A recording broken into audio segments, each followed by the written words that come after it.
My late wife's necklace was the only piece of her I had left in this world. When I noticed it missing from its locked mahogany box, I confronted my own flesh and blood. My daughter looked me dead in the eye, took a sip of her expensive wine, and said she sold it for vacation money.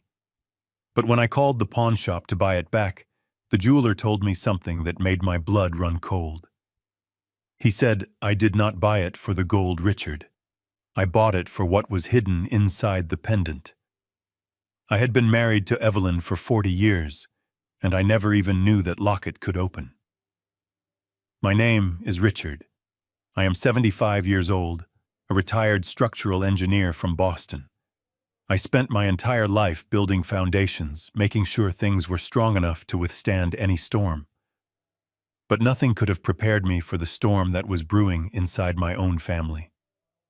If you are just tuning into this story, I need you to brace yourself, because what I am about to share is a betrayal so deep, so calculated, that it will make you question the very people sitting across from you at your own dinner table. Before I reveal how I uncovered their sick truth and took back my life, please let me know what city you are watching from in the comments below. Hit that like button and subscribe to the channel if you have ever been taken advantage of by someone you loved unconditionally. I need to know I am not alone in this fight for dignity. Now let me take you back to the morning my world shattered all over again. It happened on a dreary Tuesday morning, exactly 5 years to the day since illness took my beautiful Evelyn away from me. Every year on her anniversary, I have a quiet, sacred ritual. I wake up before the sun rises, brew a pot of black coffee, and sit at the edge of my creaking bed. Then I open the small mahogany box sitting on my dresser to hold her silver locket. It was not a flashy piece of jewelry. It was a simple, elegant oval pendant on a delicate silver chain. Evelyn wore it every single day of her adult life. She used to tell me it was her good luck charm. But when I unclasped the brass latch that morning, my heart completely stopped beating in my chest. The faded blue velvet inside the box was completely empty. I blinked, rubbing my tired eyes, desperately convincing myself that my mind was playing tricks on an aging man. I tore the cramped bedroom apart.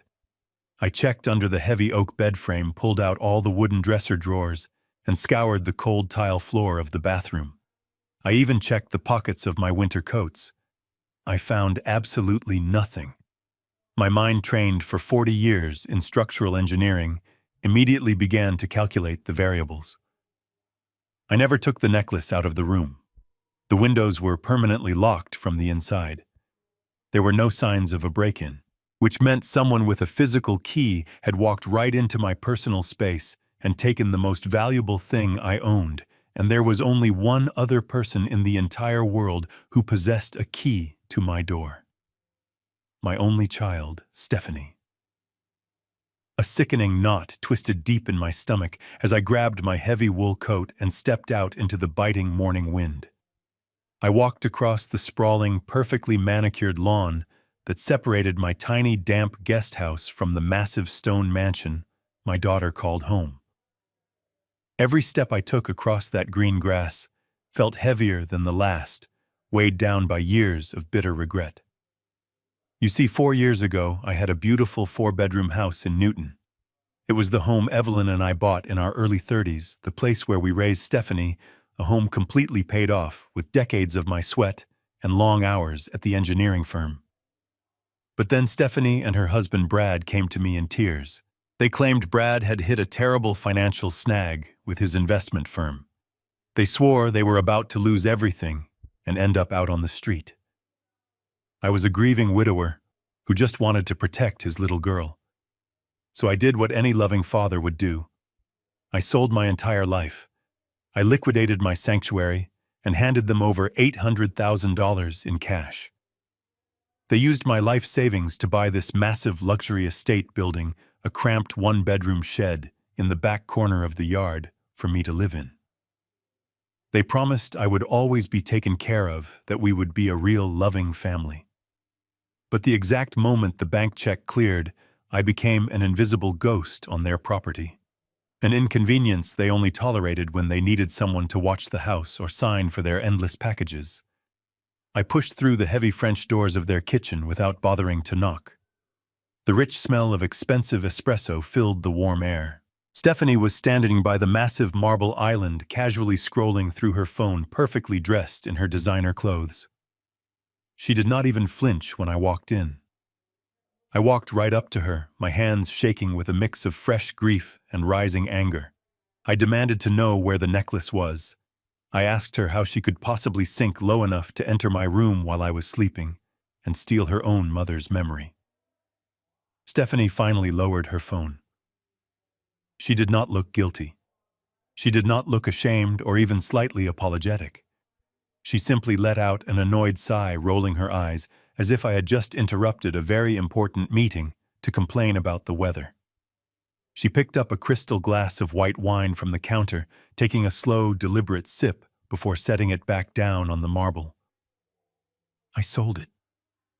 Dad, she said, her voice completely flat, devoid of a single ounce of human empathy. It was just gathering dust in that stupid box, and we needed the cash for our Cabo vacation this weekend. Before I could even process the sheer cruelty of her words, heavy footsteps echoed from the marble hallway. Brad strolled into the kitchen, looking like he had just stepped off the cover of a financial magazine.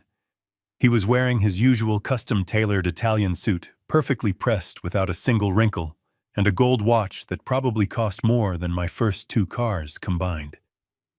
He wrapped his arms around Stephanie from behind, resting his chin on her shoulder, and shot me a $1 million smile. It was the same charming, practiced smile he used to convince me to drain my retirement accounts 4 years ago. "Whoa, let us take the temperature down a few degrees in here, Richard," Brad said, his voice smooth and dripping with that corporate condescension I had grown to despise. He stepped forward, putting his hands up in a defensive, pacifying gesture. "Listen. I know you are upset about the necklace. Stephanie should have asked you first. I agree, but you have to understand the position we are in right now. My hedge fund is doing incredibly well, phenomenally well actually, but we have a temporary liquidity bottleneck. Millions of dollars are tied up in overseas escrow accounts for a massive merger I am closing. We are just a little cash poor for a few days, and Stephanie really needed a break from all the stress. The Cabo trip is strictly for networking and clearing our heads anyway." He patted me on the shoulder, and it took every ounce of self-control I had not to swat his perfectly manicured hand away. It was just a temporary loan against a piece of jewelry, Richard. He continued, his tone turning softly patronizing, like he was explaining basic math to a toddler.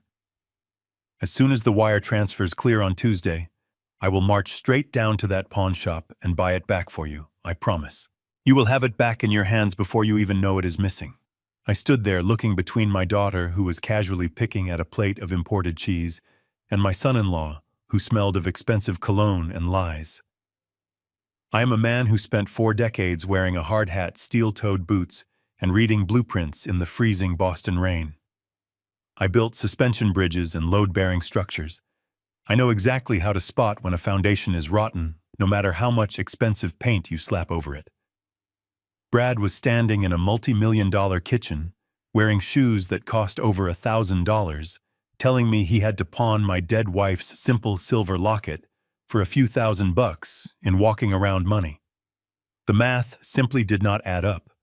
A man who moves millions of dollars in hedge funds does not scrounge for pocket change at a local pawn shop just to go to Mexico. But I knew if I pushed them now, they would only close ranks. I needed to be smart. I needed to act like the clueless, helpless old man they thought I was. I lowered my head, forcing my shoulders to slump in defeat. I let out a long, ragged sigh, playing the part of the exhausted father. "All right," I muttered, making my voice sound weak and tired. "If you promise to get it back by Tuesday, I suppose I can wait. But please do not ever go into my room again, Stephanie." She simply rolled her eyes and turned back to her phone without offering a single word of apology. At that exact moment, the house landline rang from the home office down the hall. Brad groaned, checking his watch, and jogged out of the kitchen to answer it. Stephanie turned her back to me, walking over to the espresso machine to make herself another latte.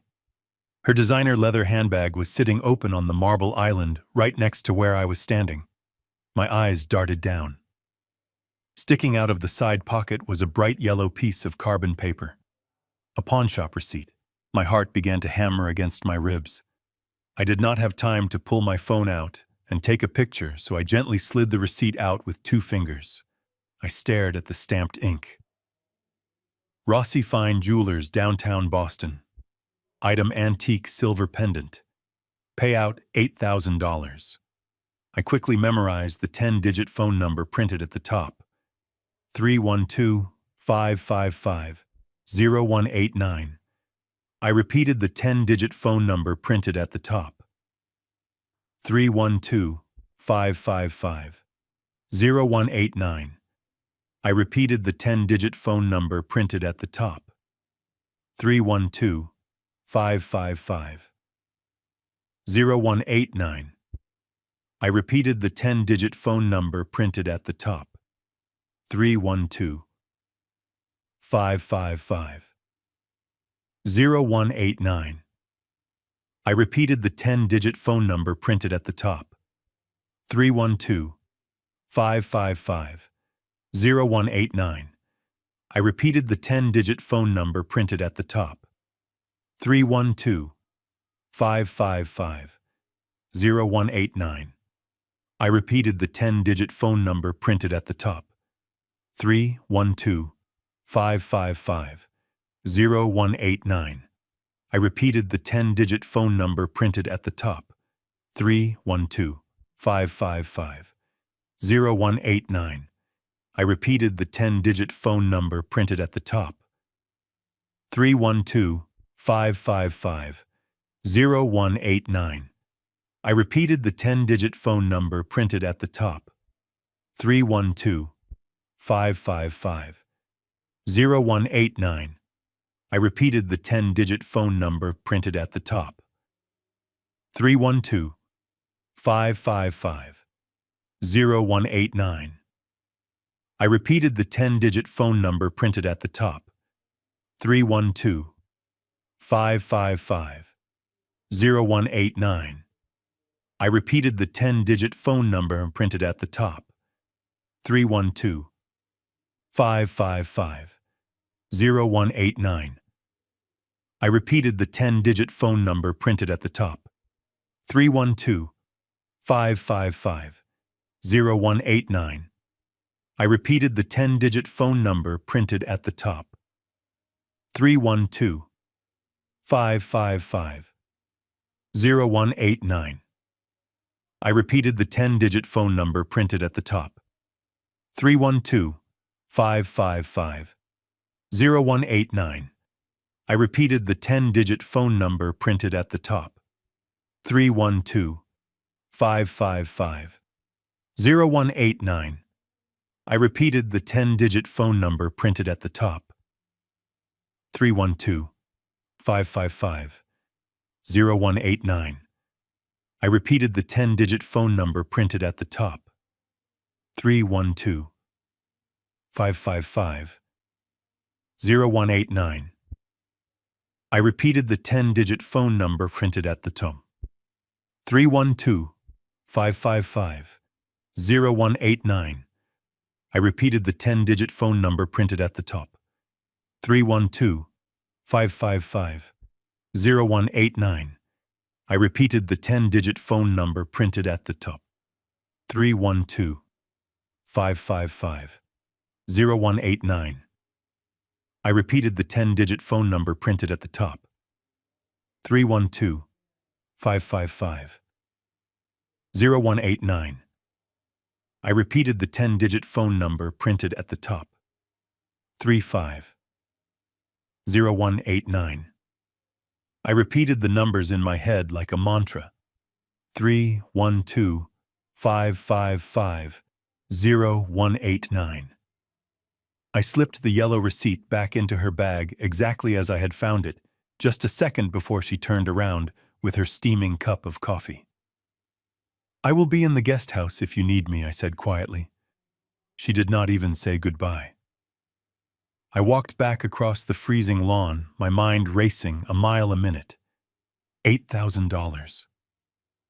Evelyn had loved that necklace, but she always told me it was a cheap trinket she bought at a flea market in our 20s, silver and glass. It was not worth $800, let alone $8,000. Someone was lying. Either my daughter had miraculously found the most generous pawnbroker in the entire city of Boston, or there was something about that necklace I did not know. As soon as I locked the heavy wooden door to my cramped guest house, I grabbed my old cell phone from the nightstand. My hands were shaking uncontrollably as I dialed the number I had burned into my memory. The phone rang 3 times before a gruff, heavy voice answered the line. "Rossi Fine Jewelers," the man said. I cleared my throat, trying to keep my voice steady and commanding. "Yes, hello, my name is Richard Caldwell. My daughter Stephanie brought a silver oval pendant into your shop yesterday. I want to buy it back. I have the cash right now, and I will pay whatever interest you require." There was a long, heavy silence on the other end of the line. I could hear the faint sound of a jeweler's magnifying tool clicking against a glass counter. Then the man let out a low, ragged breath. "Mr. Caldwell," he said, his voice dropping to a serious, almost cautious whisper. "I am Victor Rossi. I was hoping someone would call about this piece. I need you to listen to me very carefully. I did not give your daughter $8,000 for the silver. The silver itself is basically worthless." I felt a cold bead of sweat roll down the back of my neck. "Then why did you buy it?" I asked, my voice barely a rasp in the quiet room. Victor paused, and his next words completely shattered the ground beneath my feet. "I bought it for what was hidden inside the pendant, Mr. Caldwell. Tell me, in all the 40 years your wife wore this necklace, did you ever realize it possessed a hidden latch? Did you really not know that it opens?" I hung up the phone. The room around me seemed to spin. Opens. The word echoed in my mind over and over again. For 40 years I had watched my beautiful Evelyn clasp that simple silver chain around her neck. I had unfastened it for her 1,000 times before bed. I had run my thumb over the smooth, unbroken surface of the oval pendant more times than I could possibly count. There was no seam. There was no hinge. It was a solid piece of metal. Or so I had thought. I grabbed my car keys, ignoring the sharp ache in my knees as I ran to my old sedan. The Boston streets were empty at this hour, a freezing drizzle slicking the pavement under the amber glow of the streetlights. As my tires hissed against the wet asphalt, my mind drifted back to Evelyn's final days. The cancer had taken almost everything from her, stripping her strength, but her mind had remained as sharp as a newly forged blade. I remembered sitting by her hospital bed, holding her fragile hand. She had looked at me with those piercing blue eyes, the ones that always saw right through people's nonsense, and pulled me close to her chest. "Richard," she had whispered, her voice barely a rasp over the hum of the monitors. "I know how much you love our daughter. But love can make you blind. If there ever comes a day when you have nothing left, when you are backed into a corner, remember that I have left you a lifeline." I always thought she was speaking metaphorically. I thought she meant the memories we shared or the strength she had instilled in me. I never imagined she was talking about a physical object hiding in plain sight. I pulled up to the curb outside Rossi Fine Jewelers. The street was dark, the neighboring storefronts shuttered behind heavy iron grates, but Victor had left the small neon sign glowing in his window. I knocked on the thick security glass. A moment later, the heavy deadbolts clacked open, and a stocky man with thick gray hair and a jeweler's loop still resting on his forehead ushered me inside. He locked the door behind us and led me to the back room, where a single bright desk lamp illuminated a green velvet mat. Sitting right in the center of the mat was Evelyn's silver pendant. Victor gestured for me to sit down. He did not ask for the $8,000. He did not even look at my wallet. He simply reached into a drawer and pulled out a pair of precision tweezers. "I have been in this business for nearly 50 years, Mr. Caldwell," Victor said quietly, settling into his chair. I have seen hidden compartments in rings, secret latches in pocket watches, and hollowed-out bracelets. But whoever crafted this piece for your wife was a master. There is a microscopic pressure plate hidden inside the decorative etching on the back. Unless you know exactly where to press, and with exactly how much force, it just feels like a solid piece of silver. He picked up the pendant, holding it under the harsh white light. With a steady hand, he pressed down on a tiny, barely visible groove near the bottom edge. There was a microscopic click, softer than a heartbeat. The silver oval split down the middle, revealing a hollowed-out cavity inside. I leaned forward, my breath catching in my throat. Resting inside the small silver vault was a tiny, intricately cut piece of metal. Victor used his precision tweezers to gently lift it out and place it on the green velvet mat. It was a key. But it was not a normal key. It was completely flat, with a strange sequence of jagged teeth and asymmetrical grooves.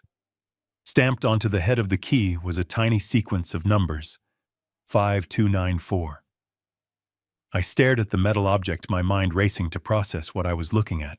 "What is this?" so I asked, my voice trembling, despite my efforts to stay calm.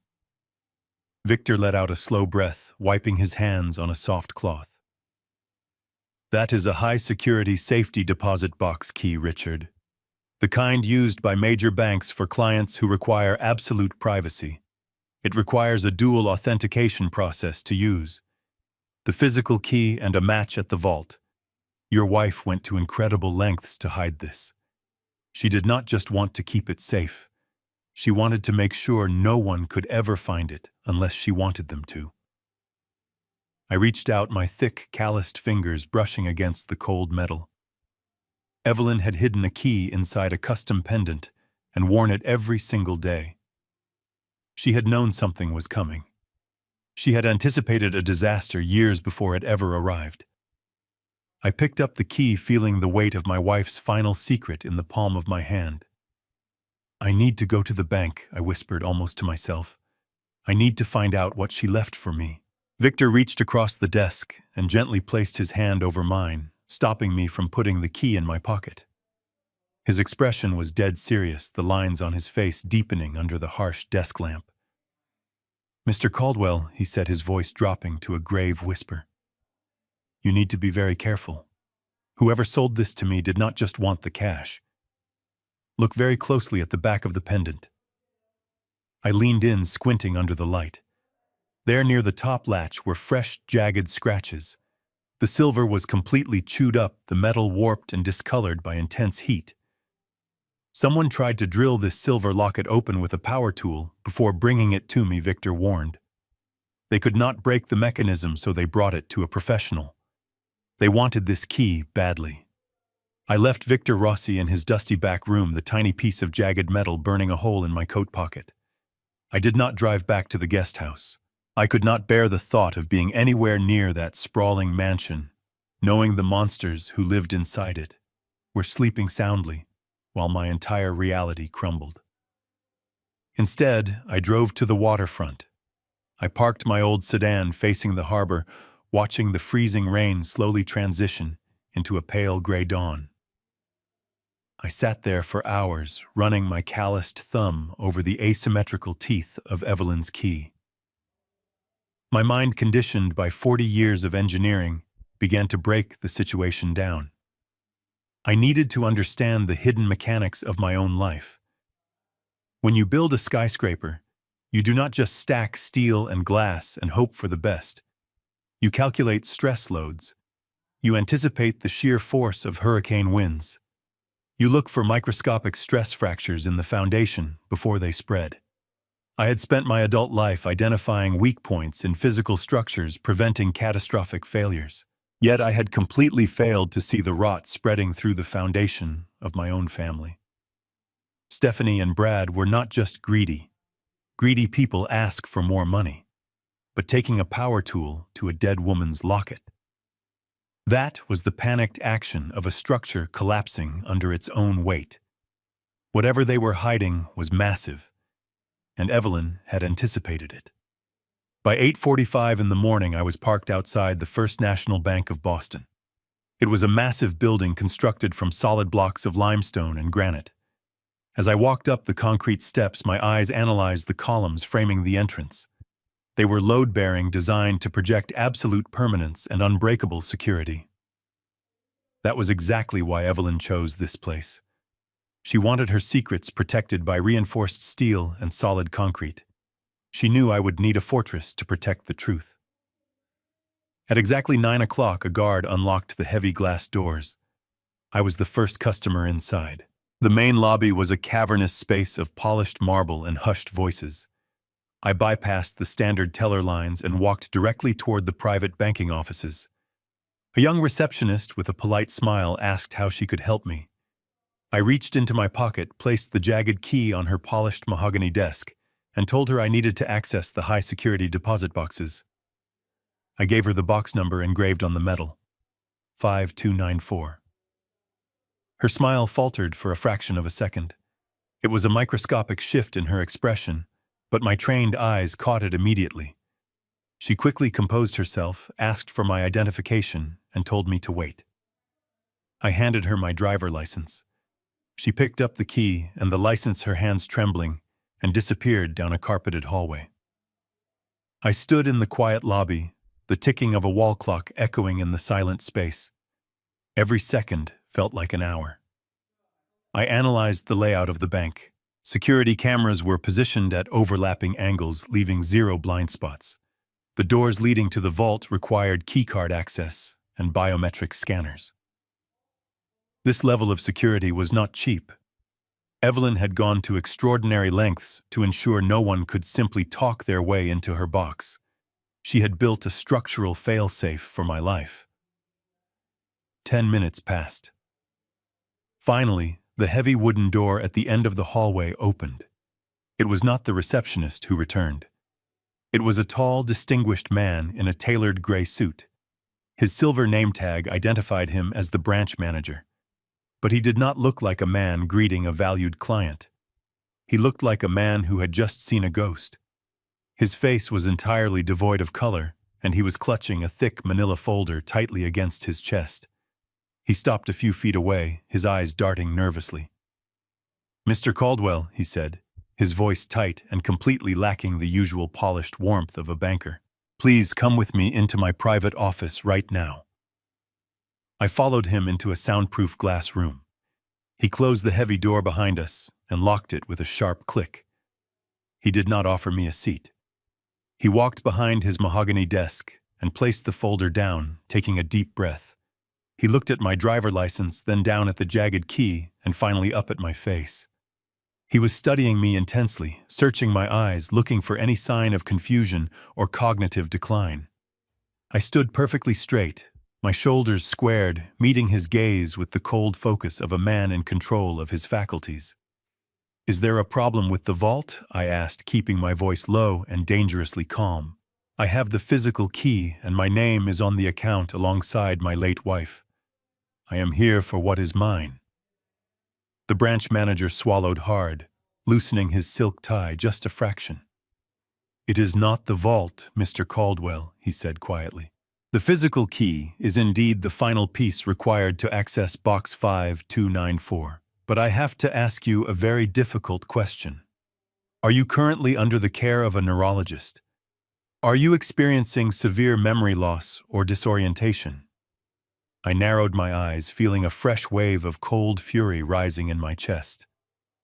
"I am a retired structural engineer," I said, firmly enunciating every single word with absolute clarity. "My mind is sharper than it has ever been. Why are you asking me about my medical history?" The bank manager looked absolutely terrified. He placed his hands flat on his desk and leaned forward, his voice dropping to an urgent whisper. "Mr. Caldwell, your daughter was here yesterday. She brought medical papers claiming you have severe dementia, demanding we drill this box open." The room went completely silent. I stared at the bank manager, letting the sheer gravity of his words settle over me like a suffocating, heavy blanket. Dementia. Severe cognitive decline.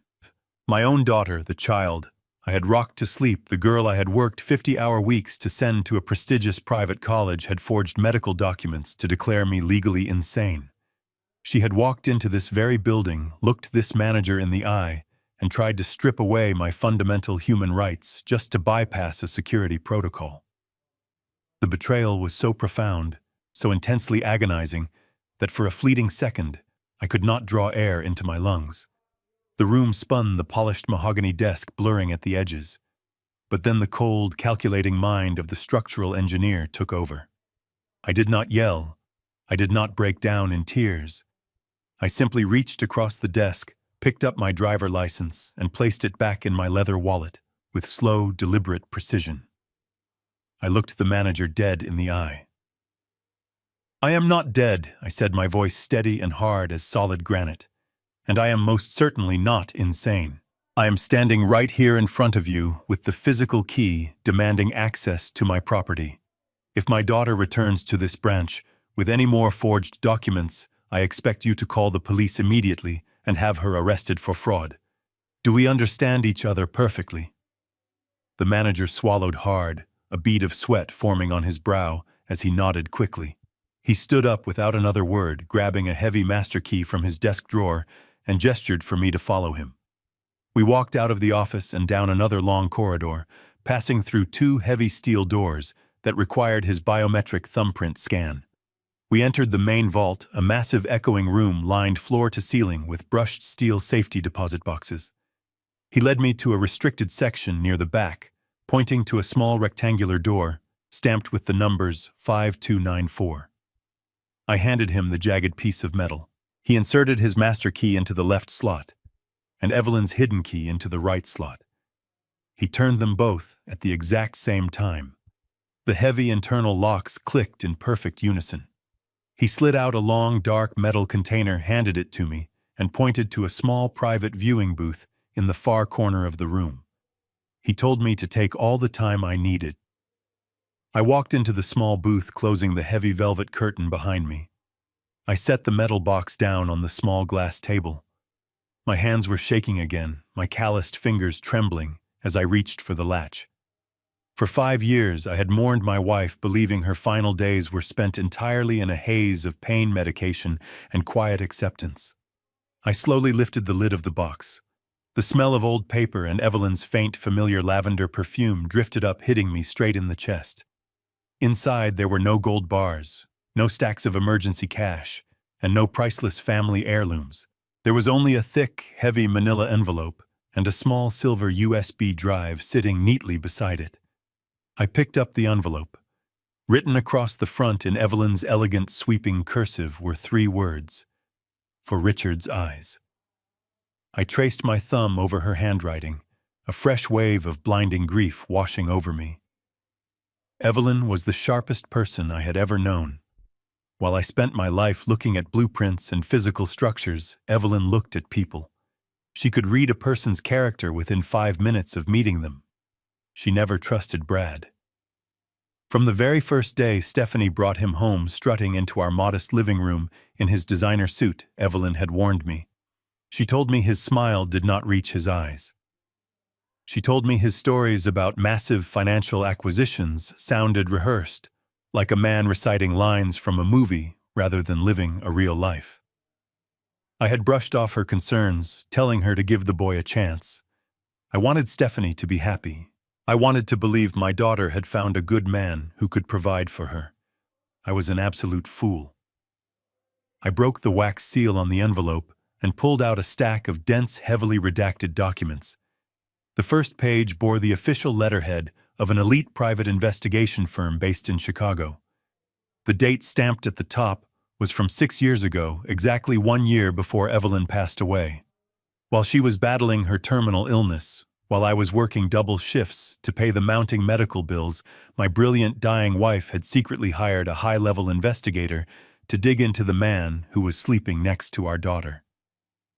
I turned to the executive summary, my eyes scanning the tight, formal paragraphs.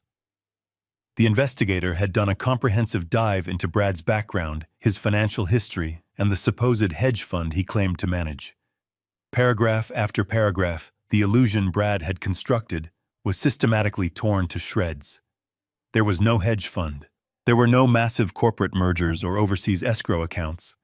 The company Brad boasted about at family dinners was a phantom, an empty shell registered to a post office box in Delaware. The investigator had pulled tax records, bank transfers, and corporate filings. Brad had absolutely zero legitimate clients. But the money he spent was real.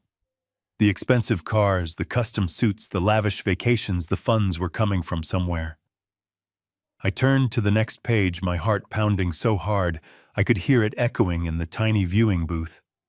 The investigator had tracked a series of massive, untraceable wire transfers, filtering through Brad's phantom accounts.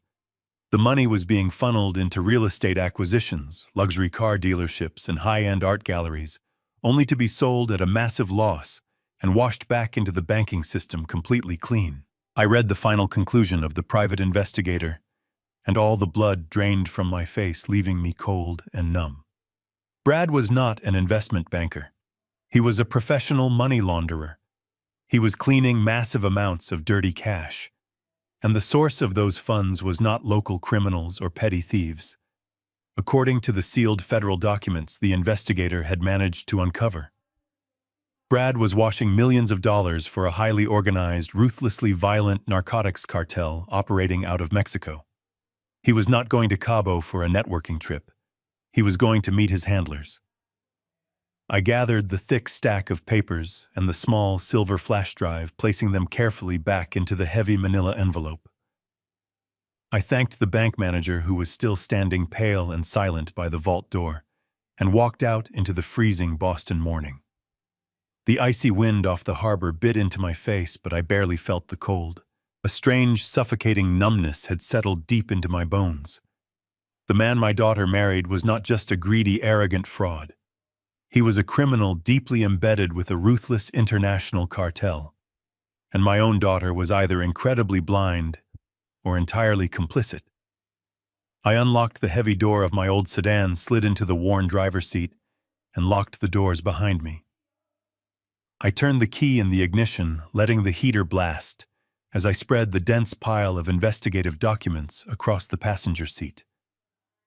I needed to know exactly how deep the infection had spread into my own life.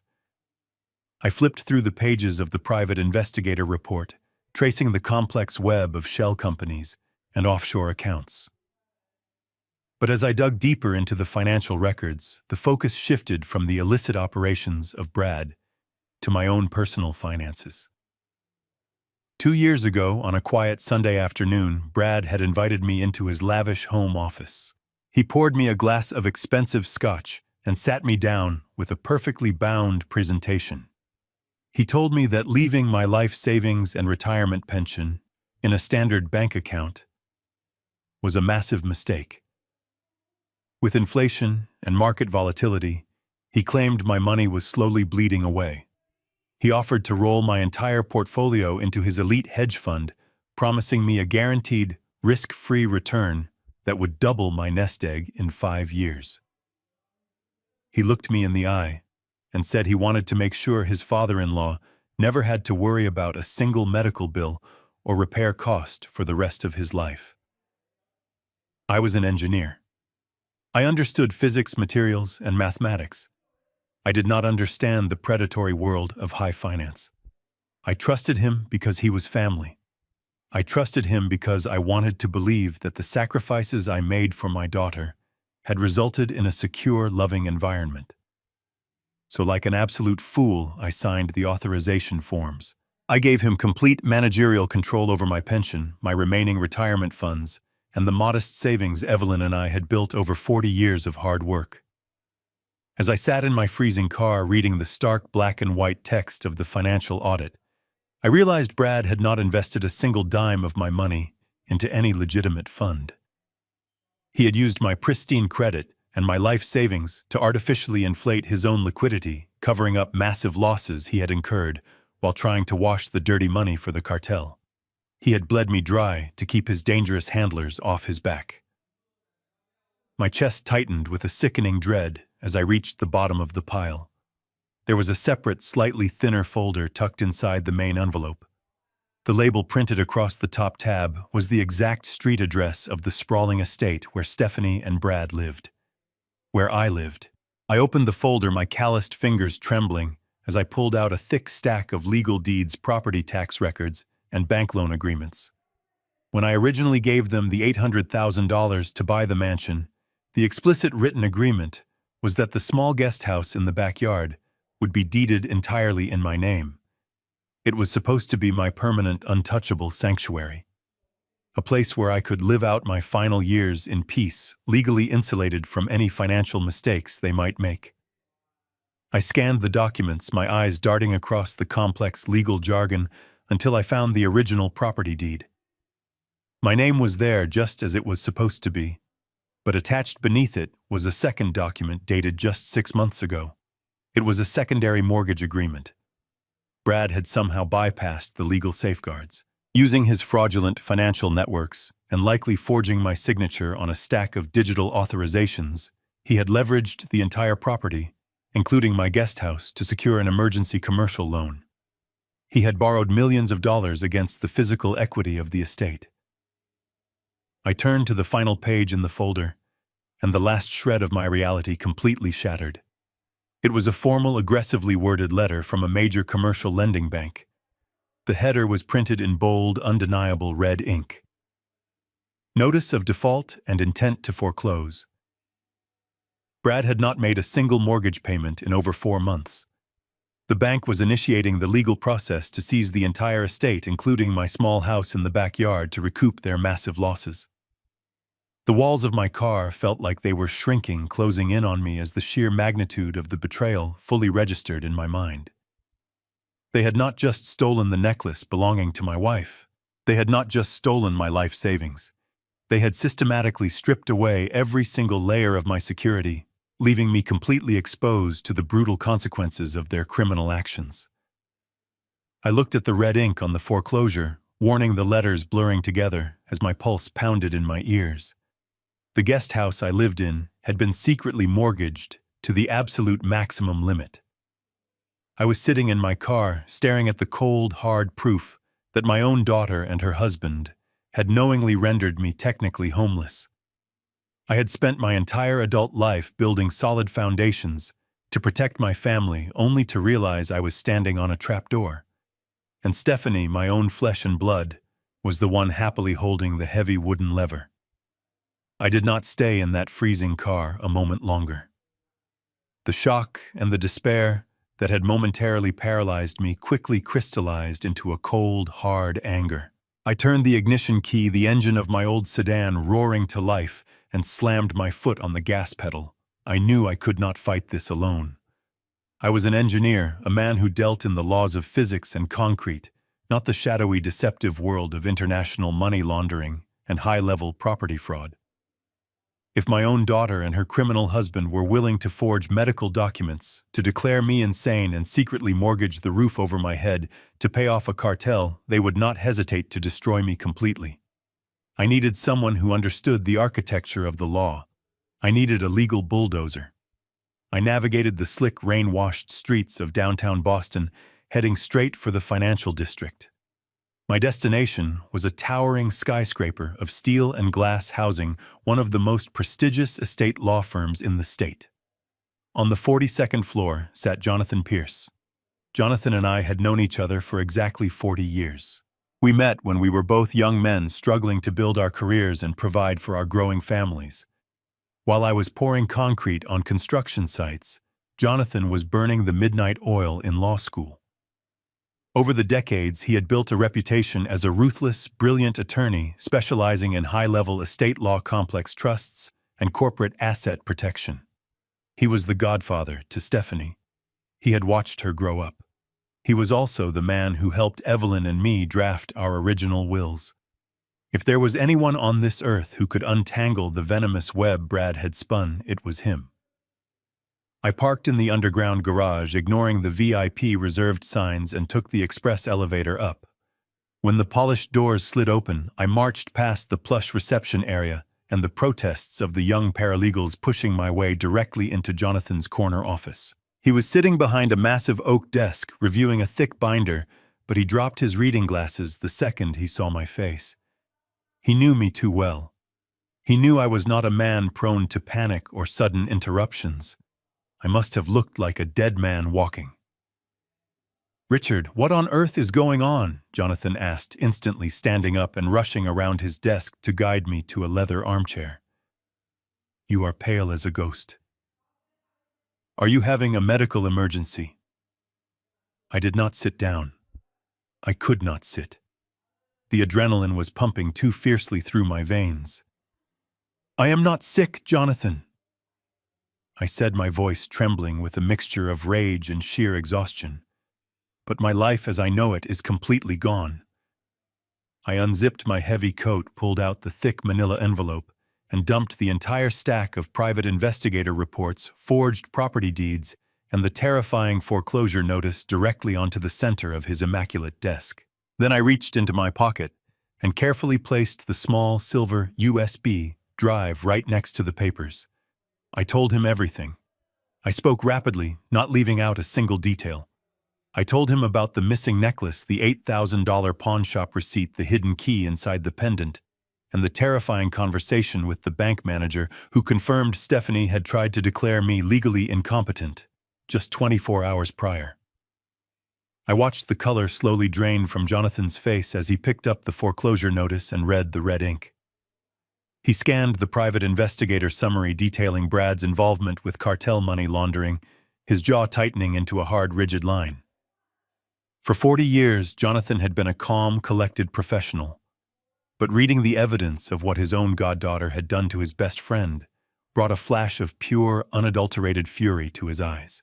"This is not just financial abuse, Richard," Jonathan said, his voice dropping to a deadly whisper as he set the papers down. "This is an orchestrated multi-million-dollar criminal conspiracy. Brad is using your pristine credit and the physical equity of your property to artificially cover his massive laundering losses, and Stephanie is actively facilitating it.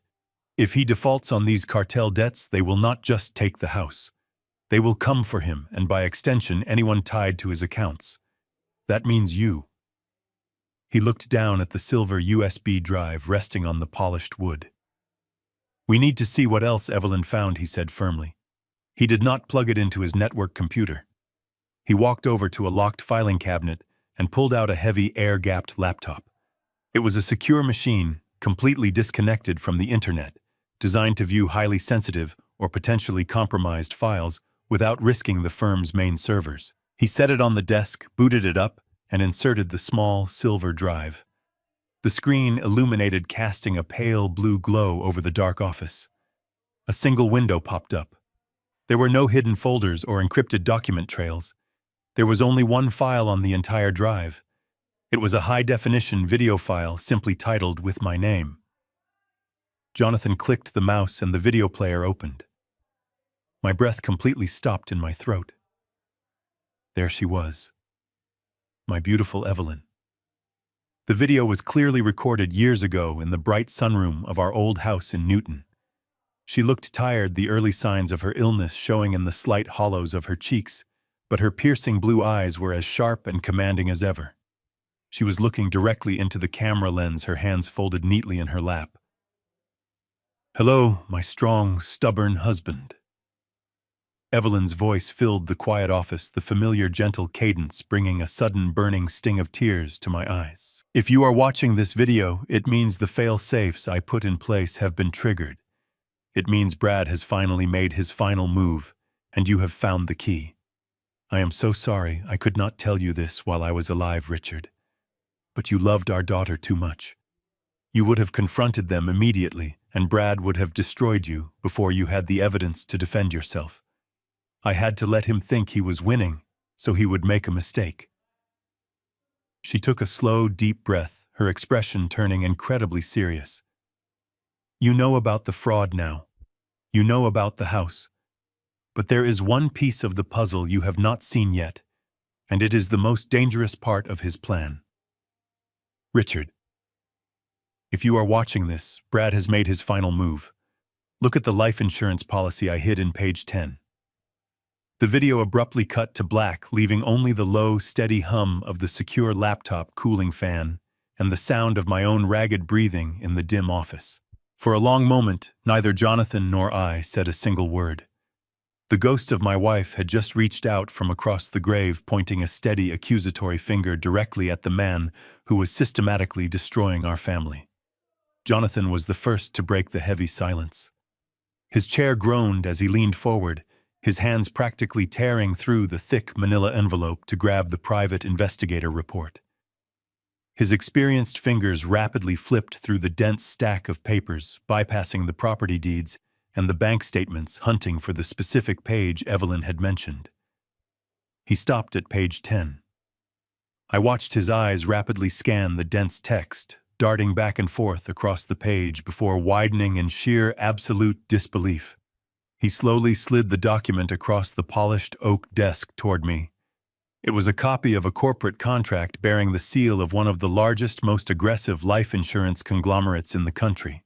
Printed clearly at the top was my full legal name, my date of birth, and my social security number. But it was the bolded number at the very bottom of the first page that made my stomach completely drop. $3 million. It was a comprehensive premium whole life insurance policy, secretly taken out on my life, exactly 2 years ago, right around the time I handed Brad control of my retirement portfolio. I stared blindly at the staggering figure, my mind fiercely struggling to comprehend the sheer scale of their unfathomable greed. $3 million. They had placed a massive multi-million-dollar bounty directly on my head. Jonathan took a deep breath, removing his reading glasses and rubbing the bridge of his nose. "This is how they do it, Richard," he explained, his voice thick with a dark, professional disgust. "This is the ultimate silent trap for the elderly. Insurance companies write these massive policies under the guise of estate planning. Because you handed Brad comprehensive financial power of attorney, 2 years ago, he did not even need you physically present in the room to sign the final binding paperwork. He used your pristine health records, your non-smoking status, and your excellent family medical history to secure a massive payout limit. But the premiums on a $3 million policy for a man in his 70s are astronomical. It costs thousands of dollars a month just to keep this policy active. And do you know how he is paying those premiums? He is paying them using the money he drained from your retirement accounts. He is using your own life savings to fund the financial reward for your inevitable death. It is the most brilliant predatory form of elder abuse I have ever seen in my 40 years of practicing law. The victim pays for their own execution. The walls of the office felt like they were closing in on me. I was an engineer. I had spent 40 years building things that were designed to last, structures that protected people from the elements. But in the eyes of my son-in-law, I was no longer a human being. I was not a father, a grandfather, or a man who had sacrificed his entire youth to provide for his family. I was simply a walking, breathing financial asset, a decaying structure waiting to be demolished. I looked back down at the contract, tracing the lines of ink with my calloused finger, searching for the beneficiary line. I held my breath, praying to a God I had not spoken to in years that Brad had done this alone. I prayed that my daughter was simply a pawn, a naive victim of his financial manipulations. But there, printed in stark black letters, was the name of the sole primary beneficiary. Stephanie Caldwell. She had physically signed the bottom of the addendum. My own flesh and blood, the little girl I had carried on my shoulders through the Boston parks, had signed a document that turned my death into a massive lottery win. She knew everything. She knew exactly what Brad was doing, and she was patiently waiting for me to die. The sheer magnitude of her betrayal pierced my heart like a jagged piece of glass, leaving a cold, hollow void. Jonathan reached for his computer keyboard, his jaw set in a rigid, unforgiving line. "This file is 5 years old, Richard," he said, his fingers flying across the keys. "Evelyn found the original application, but we need to see the current active status of this policy today. Brad is drowning in cartel debt and facing imminent foreclosure. Desperate men do not wait for nature to take its course. He opened a secure portal used by legal professionals to verify active insurance liens, typing in my social security number and the specific policy code from page 10. The screen loaded for a few agonizing seconds before displaying the current digital file. Jonathan leaned into the monitor, his eyes narrowing as he read the updated terms. The blood drained entirely from his face, leaving him looking like a carved marble statue. He turned the heavy laptop around so I could see the screen. "Richard," he whispered, his voice trembling with a terrifying urgency. Stephanie did not just sign the original document. She logged into this portal exactly 48 hours ago and authorized a massive premium upgrade. She added a specific high-cost rider to the policy. It is a clause for an instant, uncontested payout in the event of an accidental death abroad, and she just changed the routing destination for the funds. If you die outside the United States, that $3 million will not go to a Boston bank. It is set to route directly instantly to an untraceable offshore account in Mexico. Mexico. The word hung in the air, heavy and suffocating. My mind raced backward, connecting the jagged, terrifying pieces of the puzzle my daughter had laid out right in front of my face. She had stood in her pristine, multi-million-dollar kitchen sipping expensive white wine and told me they needed the $8,000 from Evelyn's necklace to fund a weekend getaway. A vacation to Cabo San Lucas, Mexico. I gripped the edge of Jonathan's heavy oak desk, my knuckles turning completely white. "Jonathan," I whispered, my voice sounding like it belonged to a stranger. "They are leaving tomorrow morning. Stephanie told me they were flying out for a weekend trip to clear their heads. They used the cash from the pawn shop to cover their immediate travel expenses." Jonathan froze. His hands hovered over the laptop keyboard, his sharp legal mind instantly processing the timeline. "A weekend trip," he repeated, his tone laced with dark, terrifying skepticism. "Richard, a man who moves millions of dollars in illicit cartel funds, does not pawn his dead mother-in-law's jewelry for walking around money. He does that when his primary banking channels are being actively monitored, or when his handlers have completely frozen his assets. They are completely out of liquidity. The foreclosure notice on your guest house was just the beginning. Brad's entire financial house of cards is collapsing right now today." He pushed his chair back and stood up, pacing the length of his corner office. "When a physical structure fails, it does not always happen slowly. I knew this better than anyone on Earth. As a structural engineer, I had studied catastrophic collapses my entire career. A building can stand proudly for decades, quietly rotting from the inside, but when the final load-bearing pillar snaps, the entire massive structure comes crashing down in a matter of seconds. Brad had reached his breaking point. The cartel was closing in, the commercial lenders were foreclosing on the estate, and the federal authorities were likely already sniffing around his phantom hedge fund. Tomorrow morning was not a vacation. It was the deadline. "We need to know exactly what flight they are on," Jonathan said, his voice hard and decisive. "We need to know what airline, what terminal, and what exact time they are passing through security. If Brad is deeply indebted to a cartel, they will not simply let him board a commercial flight and disappear into the sunset. Cartels demand their pound of flesh. He has to be making a final massive delivery to buy his freedom."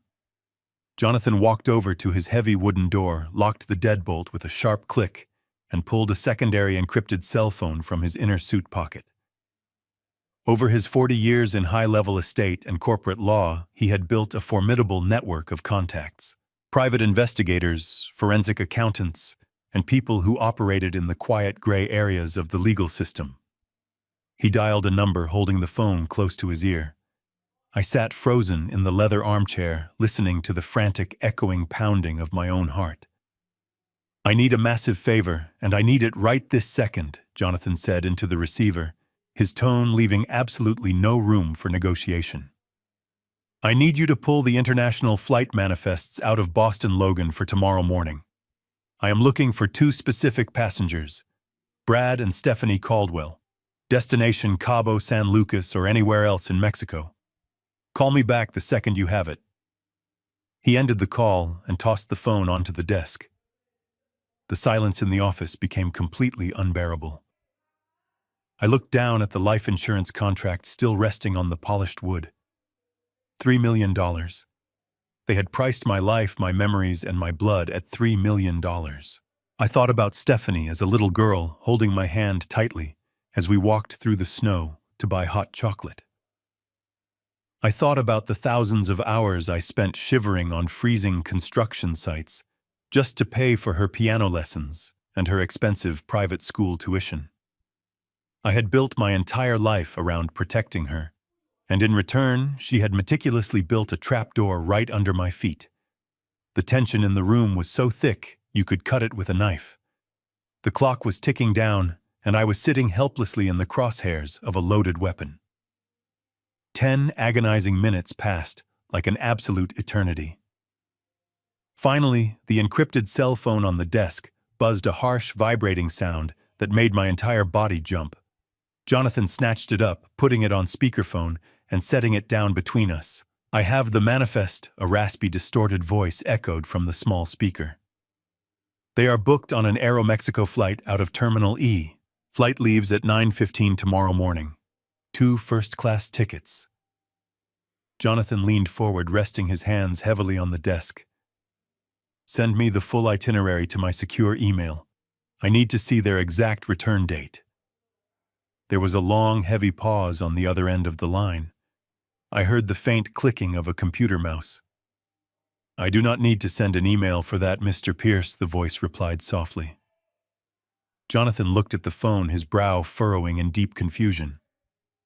"What do you mean you do not need to send it? When are they scheduled to fly back to Boston?" The voice on the speakerphone sounded almost sympathetic, a tone that made my blood run absolutely cold. "They are not scheduled to fly back at all, sir." The line went dead. Jonathan slowly looked up from the phone, his eyes meeting mine.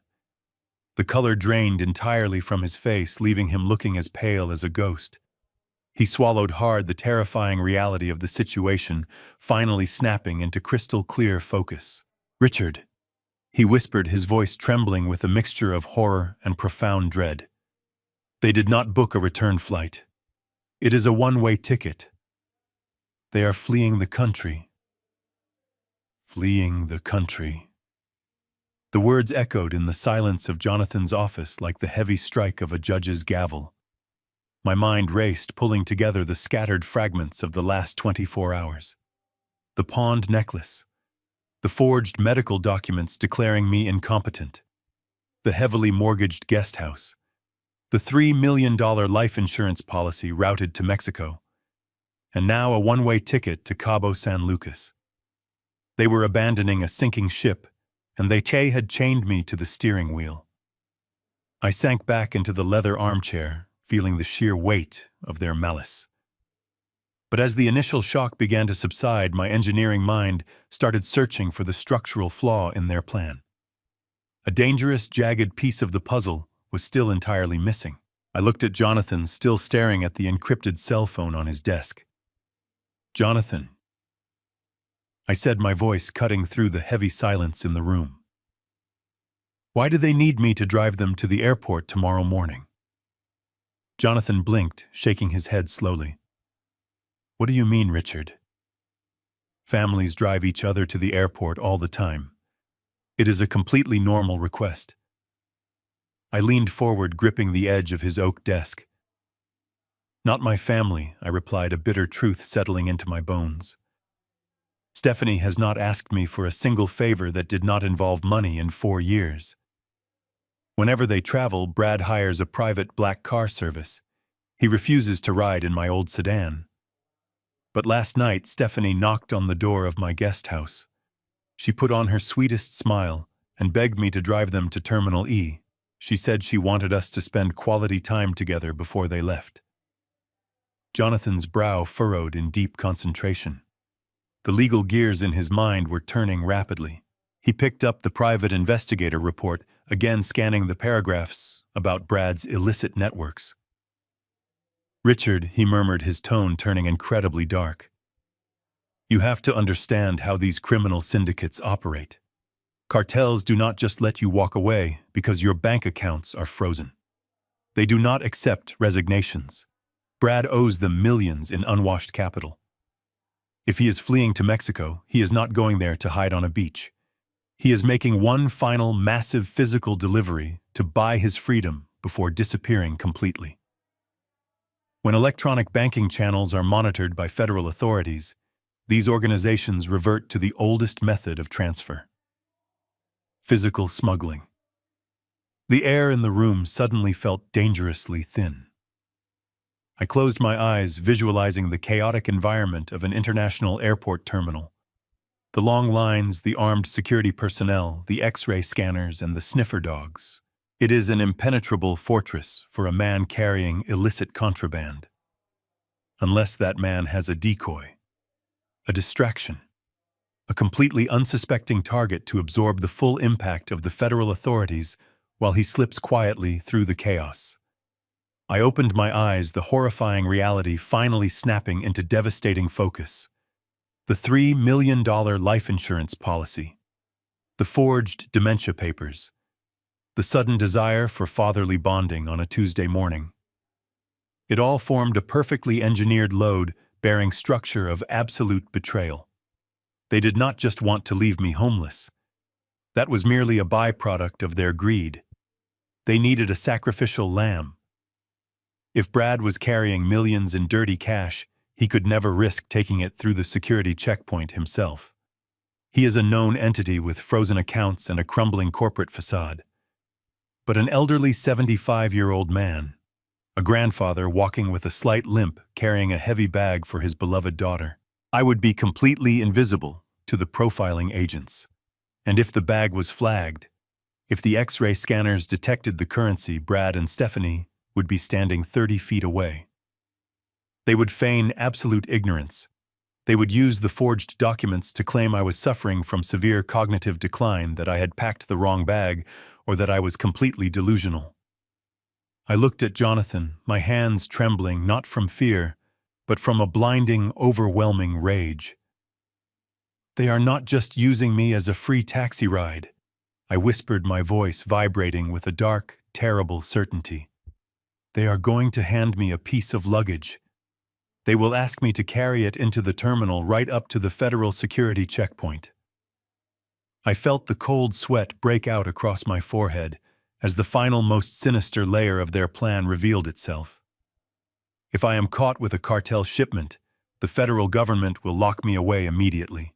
A man my age with a supposed diagnosis of severe dementia, carrying millions in cartel assets. I would not survive a month in federal custody. The cartel would ensure I was silenced before I could ever testify. And the moment I am pronounced dead, Stephanie clicks a button on her phone. The multi-million-dollar life insurance policy activates immediately without any further questions. $3 million in clean, completely untaxed cash drops directly into their newly established offshore bank account in Mexico. Jonathan stared at me, his mouth slightly open, completely paralyzed by the calculating evil of the scenario we had just uncovered. He knew with absolute certainty that I was entirely right. The logic was flawless, structurally sound, and completely devoid of any basic human morality. I then slowly stood up from the leather armchair, my joints aching, but my mind operating with a razor-sharp clarity. I looked Jonathan dead in the eye, my voice as cold and hard as structural steel. They are going to make me carry a bag full of dirty cash through security. I am going to take the fall, go to federal prison, and accidentally die there so they collect the $3 million. They had built a flawless, inescapable trap designed exclusively for me, but they severely underestimated my resolve. Jonathan reached across his massive oak desk, his hand hovering over the receiver of his primary office phone. "We need to call the federal authorities," he said, his voice tight with urgency. "We need to get the FBI and the TSA down to Terminal E. We have the private investigator file. If we move now, we can have them intercepted before they leave the house tomorrow morning." I reached out and placed my hand firmly over his wrist, stopping him from lifting the receiver. No, I said, my voice completely steady, void of any panic or hesitation. We are not calling the police to their doorstep tonight. Jonathan stared at me as if I had suddenly lost my mind. Richard, they are planning to frame you for an international cartel smuggling operation and then murder you in federal prison. We cannot play games with these people. I am not playing games, Jonathan, I replied, leaning back into the heavy leather chair. If the police show up at their mansion tonight, what happens? Brad is a professional criminal. He will instantly deny everything. He will hire the most expensive defense attorneys in the state. She will claim she updated that insurance policy entirely under duress. They might eventually catch Brad on the financial fraud, but Stephanie will walk away clean. She will keep the house and she will never face true justice for trying to sell my life for $3 million. Jonathan slowly lowered his hand from the phone. He knew I was right. In the eyes of the law, proving criminal conspiracy against a spouse who claims ignorance is incredibly difficult. So what exactly is your plan, Richard? He asked quietly. I want to utterly destroy them, I said. I want to completely obliterate the false reality they have built. I want them to feel the exact moment their entire foundation crumbles to dust right when they think they have won. I want them standing in the middle of that airport, fully exposed with absolutely nowhere to run. Jonathan let out a slow, deep breath, a glint of predatory legal brilliance sparking in his eyes. He turned away from the phone and pulled his laptop back toward him. If we want to orchestrate a total, inescapable collapse, we have to use the ultimate weapon Evelyn left us. The private investigator file was just the diagnosis, Richard. The cure is buried deep within the architecture of your estate planning. He opened a secure digital vault on his computer. Let me explain the mechanics of an irrevocable trust. Jonathan began, his fingers flying across the keyboard. When you and Evelyn set this up, the primary goal was to protect your assets from external liability. But Evelyn insisted on adding a very specific, highly aggressive protective clause. We call it a financial kill switch. I listened intently, watching the complex legal jargon scroll across his screen. How does it work? I asked. When Brad convinced you to roll your retirement portfolio into his hedge fund 2 years ago, he commingled your trust assets with his fraudulent corporate accounts, Jonathan explained. He used your money to artificially prop up his liquidity. But because those funds originated from Evelyn's irrevocable trust, they remain legally bound by the rules of that trust. The kill switch is an emergency revocation protocol. If the surviving trustee can provide preliminary evidence of severe fiduciary fraud or elder abuse, we can unilaterally trigger this clause. Jonathan pulled up a direct encrypted portal to the Federal Financial Crimes Enforcement Network. Once I submit this private investigator report and the forged medical documents through this federal banking portal, the kill switch activates. He continued, his voice dropping to a serious, precise cadence. It sends an immediate algorithmic freeze command to every single bank holding company and credit institution tied to the commingled funds. That means every single shell account Brad operates, every hidden asset pool he relies on to function, will be completely locked down by the federal government. I felt a cold, hard satisfaction blooming in my chest. And how long does that process take? I asked. Jonathan smiled, a grim, determined expression that mirrored my own. Standard banking freezes can take days, but because this involves a federally flagged, irrevocable trust and documented elder abuse, it is processed as a critical emergency. The banking algorithms update in the early hours of the morning. We can time the execution perfectly. He began uploading the PDF files. He quickly attached the forged property deeds and the horrifying medical dementia claims Stephanie had submitted to the bank. He was laying dynamite around the structural pillars of Brad's entire life. I watched the progress bar on the screen fill.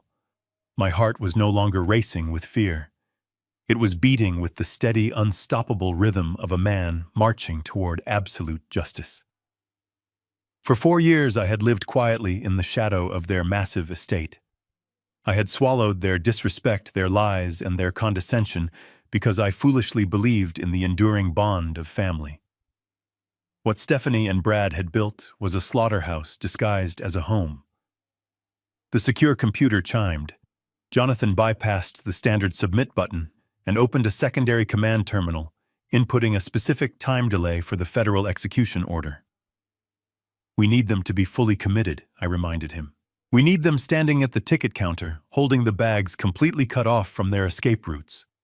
Jonathan nodded, his eyes locked on the glowing screen. He typed final commands setting exact parameters for the financial lockdown. He hit the enter key with a definitive heavy strike. The screen flashed green, confirming the irreversible action. He looked up at me, the tension in his shoulders finally releasing. Jonathan types furiously on his keyboard. "The kill switch is primed, Richard. All of Brad's shell accounts will be frozen by the feds tomorrow at exactly 8 a.m. The sun rose over Boston the next morning, casting a pale, freezing light across the frost-covered lawn of the estate. I had not slept a single minute. I spent the entire night sitting in the dark of my tiny guest house, watching the clock on my nightstand tick relentlessly toward their departure time. When 6:30 finally arrived, I put on my thick wool coat, the same sturdy coat I wore during my years working the freezing construction yards, and walked out to my old sedan. I started the engine, letting the heater warm the frozen interior, and drove the short distance up the sweeping gravel driveway to the front steps of their massive stone mansion. The heavy oak front door opened, and out they came, stepping into the trap they thought they had built for me. Brad looked incredibly tense. His usual smooth, arrogant corporate demeanor was entirely gone, replaced by a nervous, twitchy energy. He was constantly checking his cell phone, his eyes darting around the property, as if he expected a fleet of black cartel SUVs to come barreling down the driveway at any second. Stephanie, on the other hand, was playing her part to absolute chilling perfection. She wore a designer cashmere sweater and oversized sunglasses, looking every bit the carefree, wealthy housewife, heading off for a luxury weekend in Mexico. They lugged their heavy designer suitcases down the steps and shoved them into the trunk of my car. I noticed right away that there was an extra piece of luggage, a long, dark, heavily reinforced golf bag that Brad handled with extreme, almost paranoid care. I put the car in drive and pulled out onto the main road, heading toward Boston Logan International Airport. The enclosed cabin of the car quickly became a masterclass in psychological warfare. Stephanie leaned forward from the back seat, resting her manicured hand gently on my shoulder. She told me how much she appreciated me waking up so early to drive them. She said she felt absolutely terrible about the argument we had over her mother's necklace, promising me over and over again that Brad would march into that pawn shop and retrieve it the second they returned to the city. Every sweet word dripping from her mouth was a calculated, venomous lie designed to keep me docile and compliant until I served my final, fatal purpose. I kept my eyes fixed firmly on the highway ahead, my hands gripping the steering wheel tightly at 10 and 2. I forced a gentle, completely oblivious smile onto my weathered face. I told her not to worry about the necklace. I played the part of the forgiving, slightly confused old father perfectly. I talked about the crisp morning weather. I asked them what seafood restaurants they planned to visit while they were in Cabo San Lucas. Inside, my blood was boiling with a rage so intensely hot, it threatened to consume me entirely. I was chauffeuring the daughter. I had raised the child I had sacrificed my entire youth to protect, knowing with absolute certainty that she had already signed my death warrant for $3 million. I looked at her through the rearview mirror, trying to find any trace of the innocent little girl who used to hold my hand on the way to school. There was nothing left, only a cold, greedy shell waiting to collect her prize. I remembered the time Evelyn and I drove Stephanie to this exact same airport when she was 18, heading off to her freshman year of college in California. Evelyn had cried the entire drive home, terrified about our little girl being out in the dangerous world all alone. I realized then that the world was never a danger to Stephanie. Stephanie was the danger to the world. We merged onto the busy airport expressway, the towering control tower of Logan, coming into view against the gray morning sky. Brad was practically vibrating in the passenger seat. He kept aggressively adjusting his seatbelt, tapping his expensive leather shoes against the floorboard. He ordered me to make sure I bypassed the domestic terminals and dropped them off directly at the sliding glass doors for Terminal E, the International Departures Wing. He claimed he was in a massive rush because he needed to clear customs and check his oversized baggage before the security lines got too long. I simply nodded agreeably, signaling and shifting lanes as we approached the chaotic, exhaust-filled drop-off zone. The digital clock on my dashboard read 7:45. We were exactly 15 minutes away from the federal banking algorithms executing the kill switch Jonathan and I had primed the night before. 15 minutes until the authorities severed Brad from his illicit cartel funds and froze his entire financial existence. The curb outside Terminal E was packed with departing passengers, idling taxis, and armed security personnel directing traffic. I pulled my old sedan up to a vacant spot near the automatic doors and put the car in park. We all stepped out into the biting winter wind. I walked to the back of the car and popped the trunk. Stephanie grabbed her expensive carry-on bag, turning to give me a tight, entirely hollow hug. She told me she loved me, a phrase that physically sickened my stomach to hear. Brad reached into the trunk and pulled out his 2 massive rolling suitcases, setting them on the concrete curb. That left only one item remaining in the trunk: the heavy dark green golf bag. Brad turned to me, wiping a bead of nervous sweat from his forehead, despite the freezing temperature. He looked toward the automatic glass doors leading to the TSA checkpoints, then back at me, plastering on his most charming, helpless smile. He reached into the trunk and grabbed the thick canvas strap of the golf bag, hauling it out and dropping it heavily at my feet. It hit the pavement with a dense, solid thud that sounded absolutely nothing like a bag full of hollow golf clubs. Brad patted me firmly on the shoulder. "Be a good guy and carry this through the first scan for me, Dad. My back is killing me." I looked down at the dark green canvas bag. It was deceptively simple, designed to look like the standard luggage of a wealthy man heading to a luxury golf resort. But the moment my calloused fingers wrapped around the thick fabric strap and I hoisted it off the concrete curb, the sheer, undeniable mass of it sent a sharp, agonizing shockwave straight up my spine. I had spent 40 years working on commercial construction sites across New England. I knew exactly what 50 pounds of steel felt like. I knew the density of wet concrete and the cumbersome weight of solid oak beams. This bag was not filled with hollow titanium golf clubs or lightweight graphite drivers. It was packed with tightly banded, dense paper. It was the physical manifestation of Brad's treason, millions of dollars in illicit cartel cash, and I was holding it right in my hands. I forced a strained, compliant smile, nodding at my son-in-law, as if I were nothing more than a helpful, subservient old man, eager to please. "Of course, Brad," I wheezed, slightly playing up the frailty of my 75-year-old frame. "You just focus on getting the tickets printed. I will follow right behind you." Brad gave me a tight, condescending pat on the back, grabbed his own rolling suitcases, and practically sprinted toward the automatic glass doors with Stephanie right beside him. They did not look back to see if I was struggling.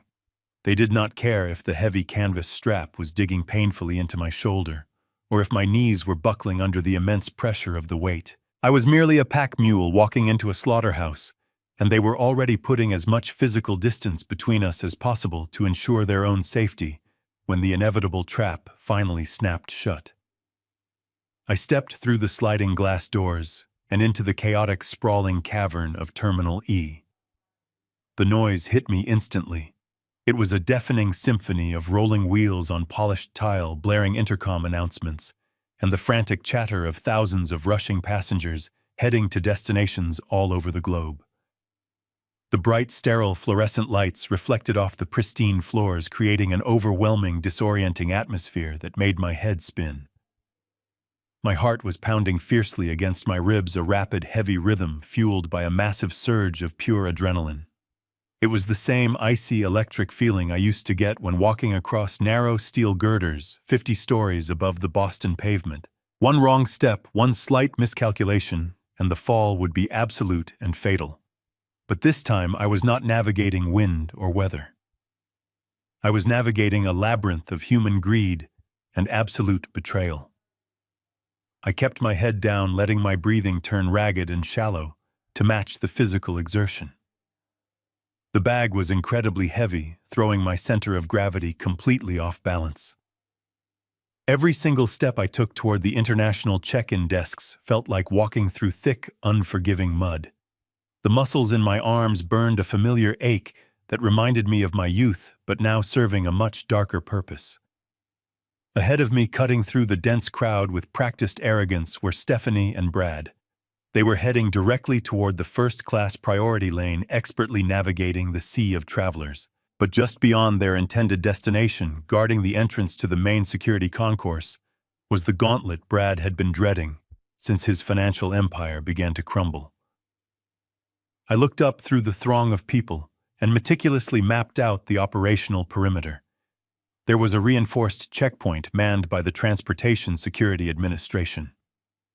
But more importantly, flanking the scanning machines were 3 armed Customs and Border Protection officers and a uniformed state trooper holding the leather leash of a trained detection dog.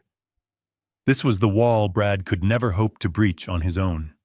He knew the dog would immediately smell the distinct metallic ink and chemical residue of the tightly bundled currency. He knew the advanced scanning machines would instantly flag the dense uniform blocks hidden beneath whatever thin layer of decoy sporting equipment he had hastily packed on top. He was entirely counting on me to walk right into the crosshairs, trigger the alarm, and absorb the full, devastating force of the federal response, while he and my daughter melted away into the crowded terminal, free to claim my life insurance. I tightened my grip on the canvas strap, the coarse material biting deeply into my palm. We were 50 yards away, then 40, then 30. I watched Brad constantly checking his peripheral vision, monitoring my slow, lumbering progress like a sniper, waiting for a helpless target to step out into the open. The digital clock above the massive departure board flashed 7:55, 5 minutes until the kill switch. Jonathan and I had primed the night before would automatically execute. 5 minutes until the federal government locked down every single asset tied to his name. But I did not need to wait 5 minutes. I was not going to let them control the narrative or dictate the terms of their own destruction. It was time to introduce a catastrophic structural failure into their perfect multi-million-dollar plan.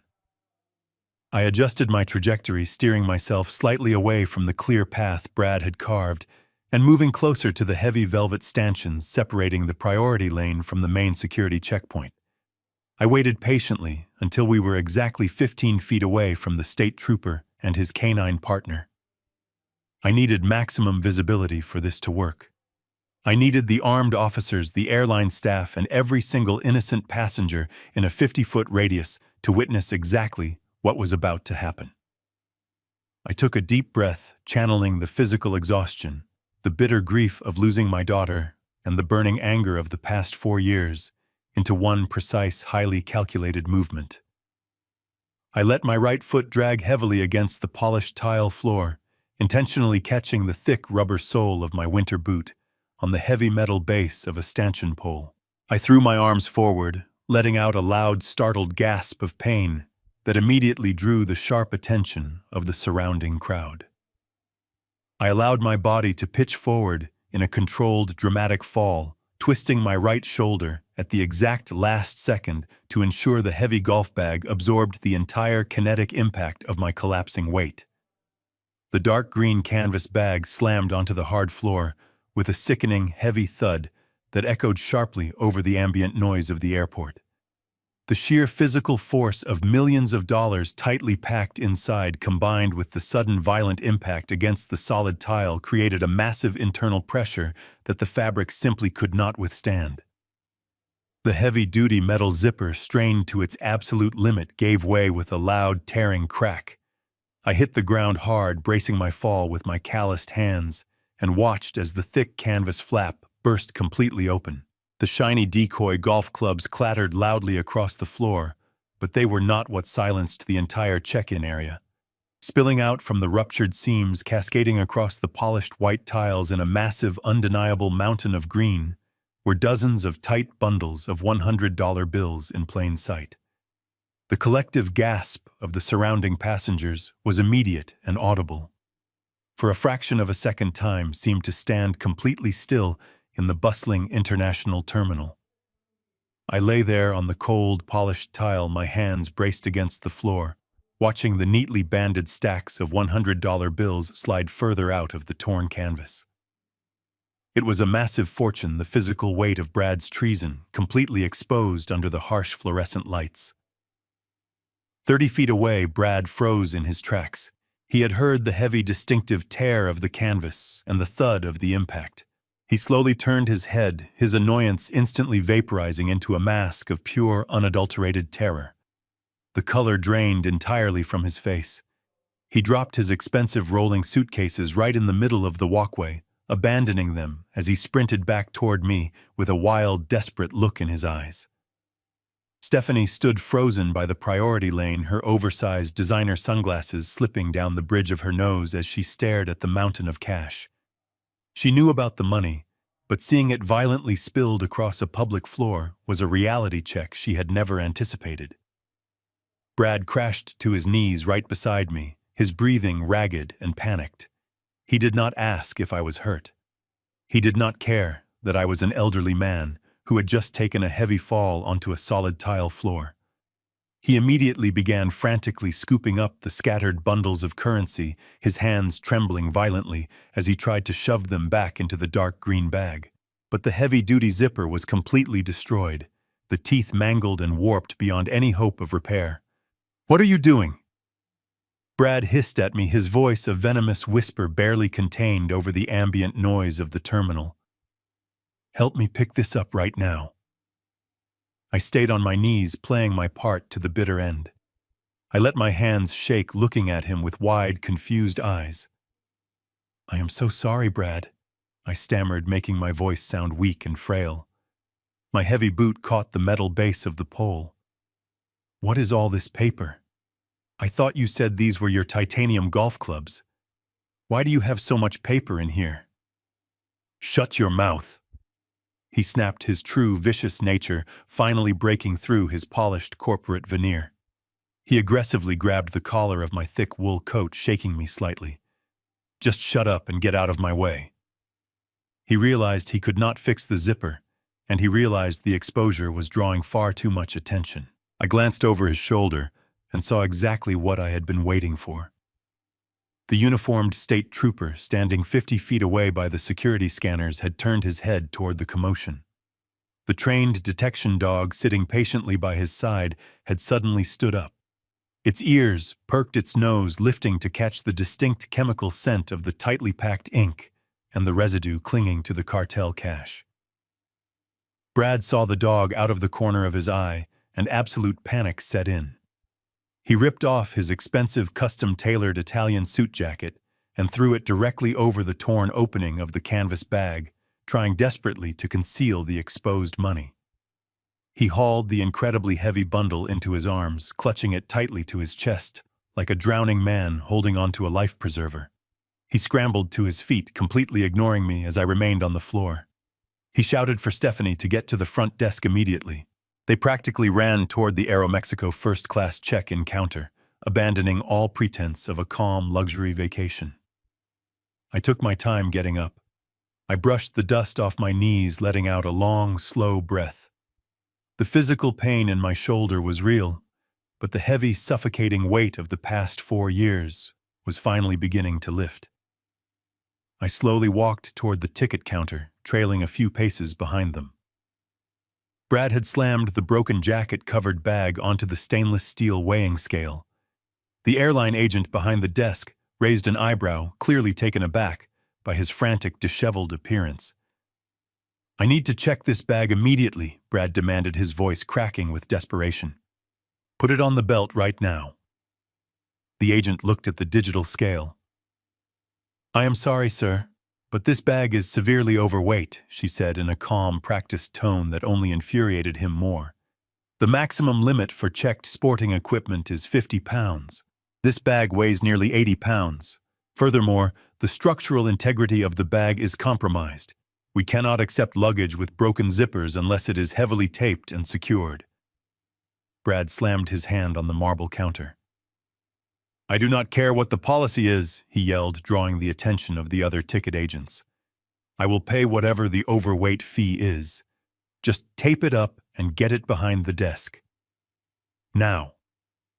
I stopped 10 feet away from them, turning my gaze upward toward the massive digital departure clock suspended from the ceiling of the terminal. The bright red numbers glowed brightly.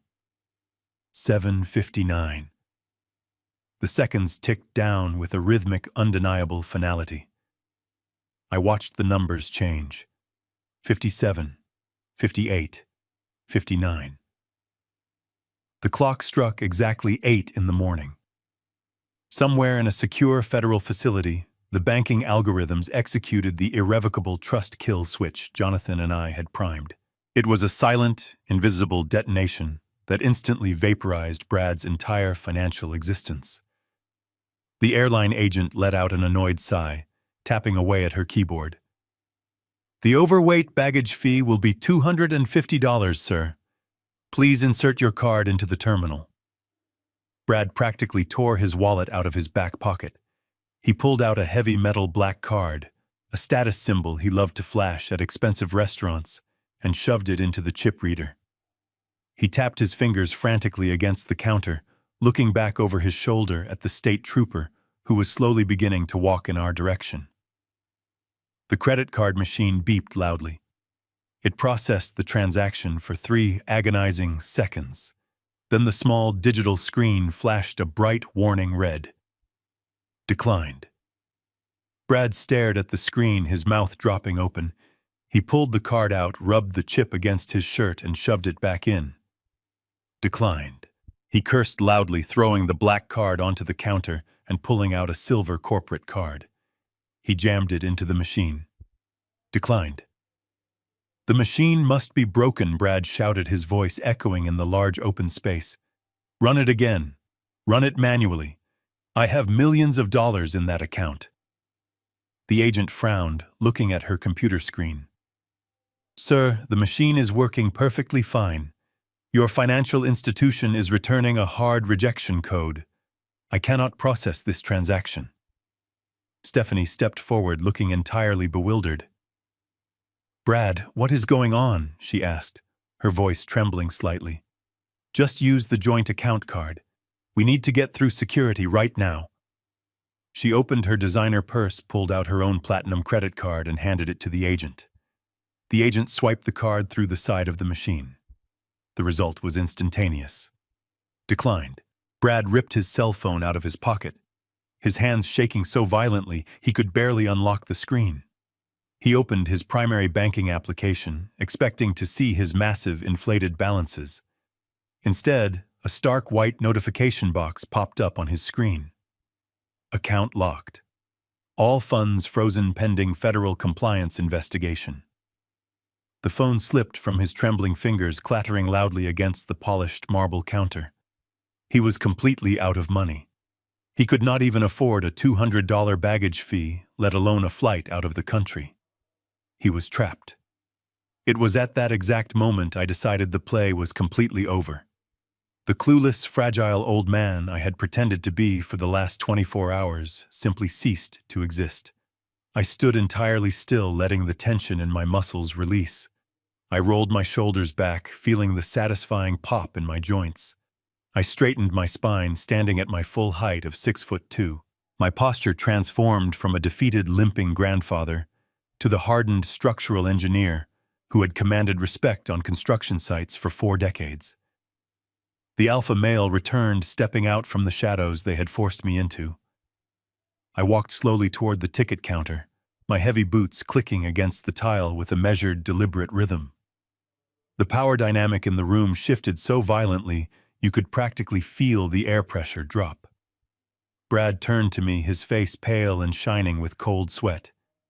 Richard, he pleaded, his arrogant tone completely replaced by the pathetic whine of a cornered animal. Richard, do you have your wallet? I need $250. I will pay you back the second we land. I swear to God. Please just give me your credit card.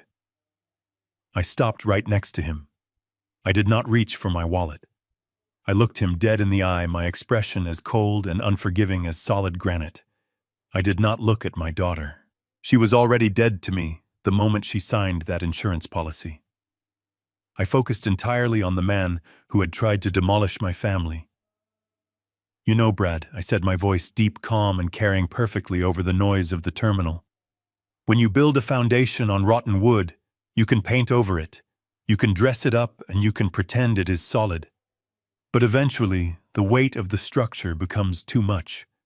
The timber snaps. The whole thing comes crashing down, and anyone standing inside gets buried alive.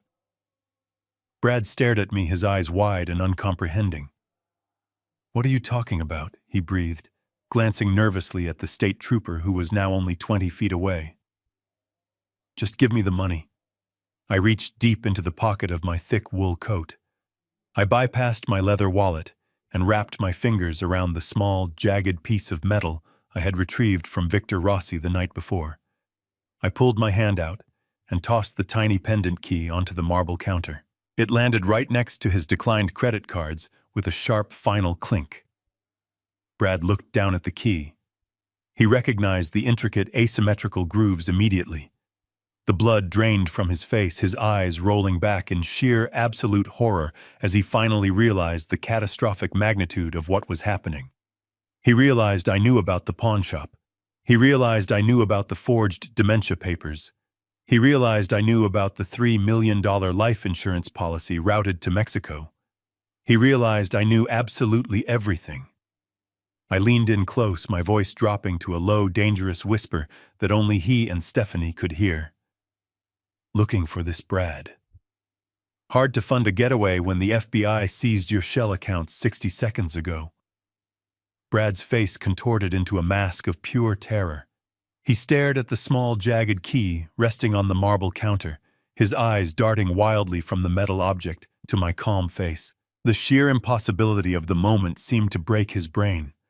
For 4 years, he had treated me like a senile burden, a man whose only remaining value was the equity locked in his property and the payout tied to his death. Now standing in Terminal E, he finally understood that the clueless old man had meticulously engineered his absolute ruin. He lunged toward the counter, desperately swiping his hand to grab the key, as if possessing that tiny piece of metal could magically unlock the frozen federal accounts and undo the catastrophic damage. But he never touched it. Before his fingers could graze the silver key, the entire atmosphere of the terminal shifted with a sudden, violent intensity. The state trooper, who had been slowly walking in our direction, broke into a full sprint. The trained detection dog at his side let out a series of sharp, aggressive barks, the sound cutting through the ambient noise of the airport like a siren. But the trooper was not the only one moving. Out of the corner of my eye, I saw the seemingly ordinary travelers surrounding the ticket counter drop their luggage. A man in a gray business suit near the priority lane tossed his newspaper aside and reached under his jacket. A woman holding a coffee cup dropped her drink, the liquid splashing across the polished tile as she pulled a heavy badge from her belt. This is the brutal, overwhelming reality of a federal takedown. It does not happen with a polite tap on the shoulder or a quiet conversation in a back room. When the Bureau executes a coordinated sting on an international money laundering suspect attempting to flee the country, they move with a swift, calculated aggression designed to entirely eliminate any chance of escape or resistance. In a matter of seconds, we were completely surrounded. 8 plainclothes agents converged on the check-in desk, their voices booming in unison, commanding everyone to step back and put their hands in the air. Brad panicked. The survival instinct of a cornered criminal took over his rational thought. He abandoned the torn golf bag, leaving millions of dollars in cartel cash sitting on the weighing scale, and shoved the airline agent's computer monitor off the counter to create a distraction. He turned and tried to sprint toward the exit doors, barreling blindly through the crowd. He made it exactly 3 steps before the man in the gray suit tackled him to the ground with a bone-jarring impact. Two more agents instantly piled on top of him, driving their knees into his back and pinning his arms behind him. Brad screamed, thrashing wildly against the cold tile floor, but he was entirely powerless against the combined weight and training of the officers. The sharp metallic click of heavy handcuffs echoed loudly, securing his wrists in a rigid, unbreakable bind. I stood completely still, watching the violent arrest unfold at my feet. An older agent, with a stern, weather-beaten face, walked up to the counter, flashing a golden badge. He looked at the torn green canvas bag, then down at Brad, who was now being hauled roughly to his knees by the arresting officers. Bradley, the senior agent, announced, his voice projecting absolute authority. "You are under federal arrest for conspiracy to commit wire fraud, international money laundering, and attempting to transport undeclared illicit currency across national borders. You have the right to remain silent. I suggest you use it because anything you say will bury you in a federal penitentiary." The chaos in the terminal was deafening. Innocent passengers were screaming and backing away, recording the entire spectacle on their cell phones. Airline staff were frozen in shock behind their counters. Through it all, I kept my eyes fixed on my daughter. Stephanie was standing just a few feet away, her designer purse clutched tightly to her chest, her entire body shaking violently.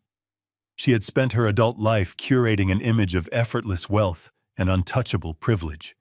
She had sneered at my working-class background, preferring the slick, criminal elegance of the man currently bleeding onto the airport floor. Now the illusion was shattered into a million irreparable pieces. She watched in absolute horror as an agent wearing thick black gloves carefully pulled the torn canvas bag off the scale, exposing the massive stacks of banded $100 bills for the entire world to see. The senior agent turned his attention away from Brad and looked directly at Stephanie. His eyes were cold and calculating, assessing her involvement. He motioned for two female agents to step forward and secure her. "Stephanie Caldwell," the agent said, his tone just as hard and unforgiving as before.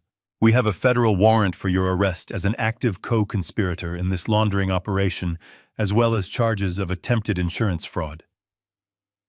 Put your hands behind your back." The reality of her situation finally crashed down upon her. She was not going to a luxury resort in Mexico. She was not going back to her multi-million-dollar mansion. She was going to be placed in the back of a federal transport vehicle, fingerprinted and locked inside a concrete cell. The panic completely consumed her. The polished, arrogant facade she had worn for years vanished in an instant, leaving behind a terrified, desperate woman willing to do anything to save herself. She looked at Brad, the husband she had conspired with, the man whose criminal money funded her lavish lifestyle, and made her choice without hesitation. She threw him under the bus. "It is him!" Stephanie screamed, her voice cracking with sheer hysteria as she pointed a shaking finger directly at Brad. "He forced me to do it. I did not know anything about the money." The echoes of Stephanie's frantic scream hung in the vast, brightly lit space of the international terminal.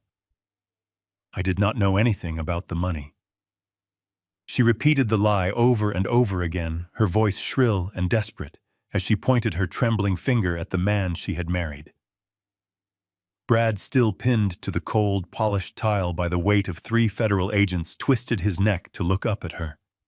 His face pressed hard against the floor, contorted into a mask of pure disbelief and raw hatred.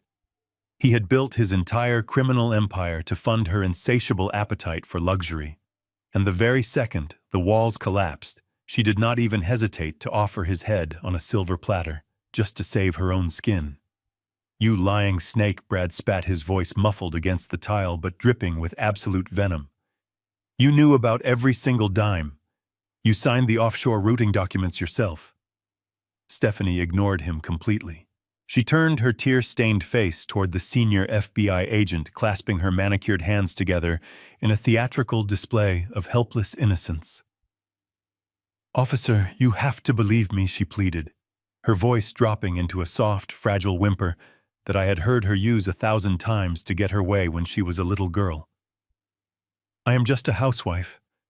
My husband handles all of our finances. I thought we were just going on a vacation to Mexico, to celebrate his business success. He packed that golf bag. He told my father to carry it.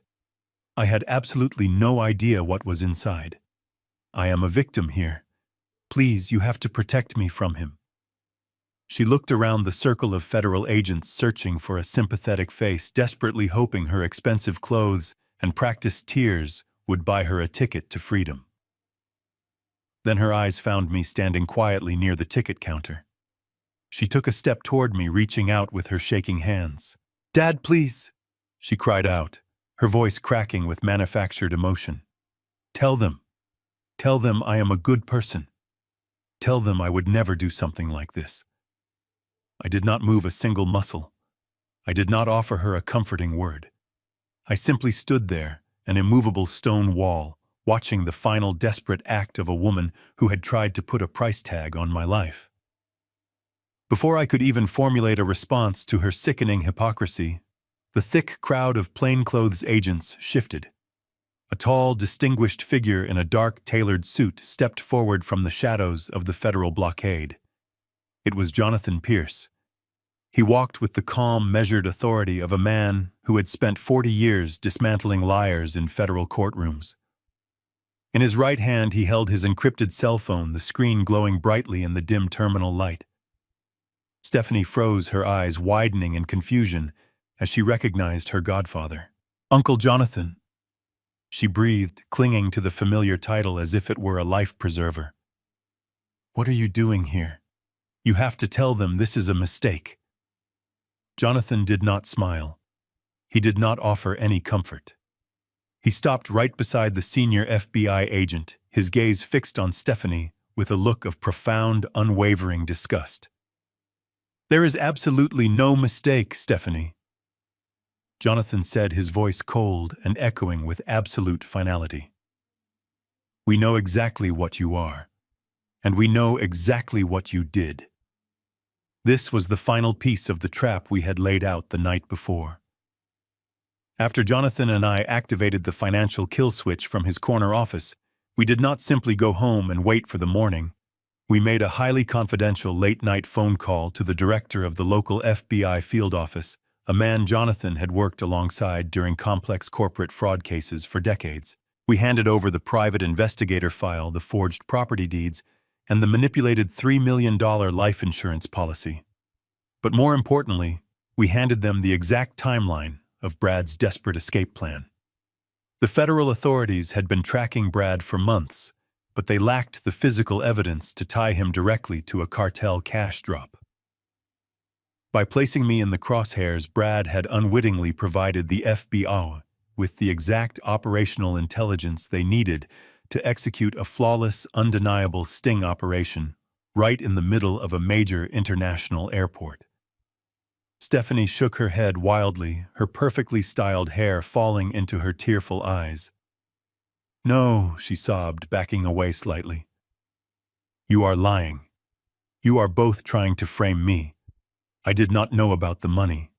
I did not know about any insurance policy. I am innocent." Jonathan slowly raised his cell phone, holding it up for the entire circle of agents to see. "You might have been able to feign ignorance about the cartel money," Stephanie, Jonathan said, his tone razor-sharp and completely unforgiving. "But you cannot feign ignorance about what you tried to do to your own father. When you walked into the First National Bank of Boston 2 days ago, trying to bypass the security protocols of your mother's irrevocable trust, you made a fatal error. High-security bank vaults do not just use video surveillance. They use integrated high-definition audio recording to protect against verbal coercion and fraud." The blood drained entirely from Stephanie's face. Her mouth opened, but no sound came out. She suddenly realized the inescapable depth of the hole she had dug for herself. The senior FBI agent stepped forward, taking the encrypted phone from Jonathan's hand. He tapped the glowing screen, maximizing the volume on the device. "This is a verified security recording retrieved from the bank manager's office at 9:15 on Tuesday morning," the agent announced loudly, ensuring that every single person in the vicinity, including Brad on the floor, could hear the undeniable truth. He pressed the play button. A harsh burst of static filled the air, quickly clearing to reveal the crystal-clear audio of the bank manager's office. First came the polite, hesitant voice of the manager explaining that he could not drill the safety deposit box without the physical key or the account holder present. Then came the response. It was Stephanie's voice, not the soft, fragile whimper she was using now, but a vicious, arrogant, and entirely ruthless snarl. The audio echoed through the quieted airport terminal, sealing her fate forever. "My father is a brain-dead old fool. Drill the box." The recording stopped. The silence that followed was absolute and suffocating. Stephanie's shoulders slumped, her entire body collapsing under the crushing weight of her own recorded words. The fragile, innocent housewife facade shattered into a million unrecoverable pieces. The senior FBI agent handed the phone back to Jonathan and pulled a heavy pair of steel handcuffs from his tactical belt. He walked directly up to my daughter, grabbing her wrists and spinning her around with forceful, professional efficiency. "Stephanie Caldwell," the agent said, his voice echoing like a judge reading a final sentence. "You are under arrest for conspiracy to commit elder fraud, attempted grand larceny, and accessory to international money laundering." The heavy steel handcuffs clicked around Stephanie's wrists with a sharp metallic finality that echoed above the ambient chaos of the terminal. Her manicured hands, which had never known a single day of hard labor, were suddenly pinned tightly against the small of her back. The designer purse she had been clutching slipped from her grasp, spilling expensive makeup and platinum credit cards across the scuffed airport tile, entirely useless now. She let out a guttural, agonizing wail, a sound completely stripped of her usual refined elegance. She fought against the female agents, twisting her shoulders and stamping her expensive boots, refusing to accept the harsh, brutal reality of her sudden captivity. But the federal agents were unmoved. They held her firmly in place, treating her not as a wealthy, privileged socialite, but as the common criminal she had ultimately chosen to become. On the floor, just a few feet away, Brad watched his wife being subdued. Despite being pinned by 3 large men and facing decades in federal prison, a dark, venomous laugh escaped his bleeding lips. He coughed, his face smeared against the white tile, and glared up at her with pure malice. "Welcome to the real world, Stephanie." He mocked, his voice laced with a bitter, vindictive satisfaction. "You wanted the money without the risk. You wanted the mansion without the dirt. But we are both going down, and you are not walking away from this one." Stephanie ignored him, her tear-streaked face turning desperately toward me. The artificial arrogance was completely gone, replaced by the terrified, pleading eyes of the child she used to be. "Dad, please," she sobbed, her knees buckling slightly as the agents held her upright. "You cannot let them do this to me. You have to call a lawyer. You have to post my bail. I am your daughter. You cannot just stand there and watch them take me away." I stood completely still, letting her desperate words wash over me without feeling a single ounce of sympathy. For 4 years, I had lived in the freezing shadow of their massive estate. I had endured her condescension, her blatant disrespect, and her endless lies. I had listened to her dismiss my grief and mock my age. She had planned to send me to a federal prison to die so she could collect $3 million. She had looked at my life and saw nothing but a decaying obstacle standing between her and a massive payout. The bond of blood she was currently trying to invoke had been severed the moment she signed that fraudulent insurance policy. I slowly walked toward her, my heavy boots closing the distance, until I was standing less than 2 feet away. The FBI agents, recognizing my role in bringing this massive syndicate to its knees, subtly stepped back, allowing me a final moment to address the woman who had tried to destroy my life. Jonathan Pierce stepped up right beside me, holding a crisp, freshly printed legal document retrieved from his heavy leather briefcase. He held it out so Stephanie could clearly see the official seal of the estate court. "I am not calling a lawyer for you, Stephanie," I said, my voice completely devoid of any warmth or paternal affection. It was the voice of a man who had survived a catastrophic collapse and emerged entirely unbreakable. "And I am certainly not paying your bail. You are going to face the full, unmitigated weight of the federal justice system entirely on your own." She shook her head wildly, fresh tears streaming down her pale cheeks. "But you have the money," she cried, her voice cracking in absolute desperation. "The trust fund, the estate. You have to use it to help me. I am your only heir." Jonathan let out a cold, humorless chuckle. "That is where you are completely mistaken, Stephanie," he interjected, his sharp legal mind taking absolute control of the conversation. He tapped the crisp document in his hand. "Your mother was a brilliant woman. She possessed a terrifying level of foresight when it came to understanding the true nature of human greed. When Evelyn and Richard drafted the irrevocable trust, she insisted on embedding a highly aggressive, deeply hidden legal safeguard. We call it the absolute betrayal clause." I watched my daughter's eyes dart between Jonathan and me, the frantic confusion returning to her face.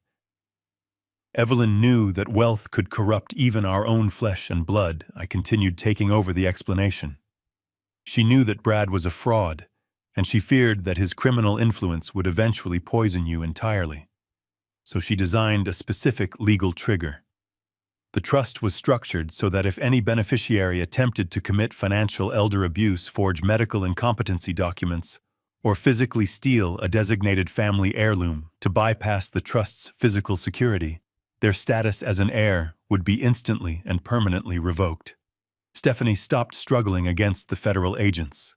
Her breathing became shallow and rapid as the devastating reality of my words began to sink in. She looked down at the tiny, jagged piece of metal still resting on the marble ticket counter, the key she had unknowingly pawned for $8,000 to fund a weekend trip to Mexico. Evelyn did not just hide a key inside that silver locket, I said, leaning in closer so she could hear every single syllable clearly over the noise of the chaotic terminal. She tied the legal ownership of that specific necklace directly to the foundation of the entire estate. It was the physical linchpin holding your future together. When you crept into my room while I was sleeping, stole the only memory I had left of my dying wife and sold it to a pawn shop, you did not just steal a piece of jewelry. You engaged in the unauthorized liquidation of a protected trust asset to fund an illicit escape. I paused, letting the silence stretch between us for a long, agonizing moment. I wanted her to feel the exact weight of her own catastrophic stupidity. "The mansion you live in," I whispered, my tone dropping to a deadly quiet cadence. "The luxury cars you drive. The millions of dollars you thought you were going to inherit when I finally died. They are completely gone, Stephanie. As of 8 o'clock this morning, when the federal kill switch was executed, the trust automatically reclaimed every single asset. The commercial lenders are already foreclosing on the property, but the remaining equity, the legitimate funds, and every single dime of the family wealth has been permanently legally severed from your name." Stephanie stared at me, her mouth opening and closing silently, like a fish suffocating on dry land. The complete and total destruction of her entire universe was finally absolute. She had gambled my life for a $3 million payout, and in the process, she had completely annihilated her own existence. I leaned in until my face was merely inches from hers. I looked deep into her terrified, tear-filled eyes, feeling a profound, incredible sense of closure wash over my hardened soul. Because you stole and sold your mother's necklace, you triggered the trust's betrayal clause. You just forfeited your entire inheritance back to me. You have absolutely nothing. The words hung in the sterile air of the terminal, heavier than the millions of dollars in cartel cash scattered across the polished floor. I watched the exact moment my daughter's soul broke. The realization that she had orchestrated her own absolute financial ruin hit her with the physical force of a massive freight train. Her legs simply gave out. The two female federal agents struggled to keep her upright, but the sheer dead weight of her sudden despair dragged them all downward.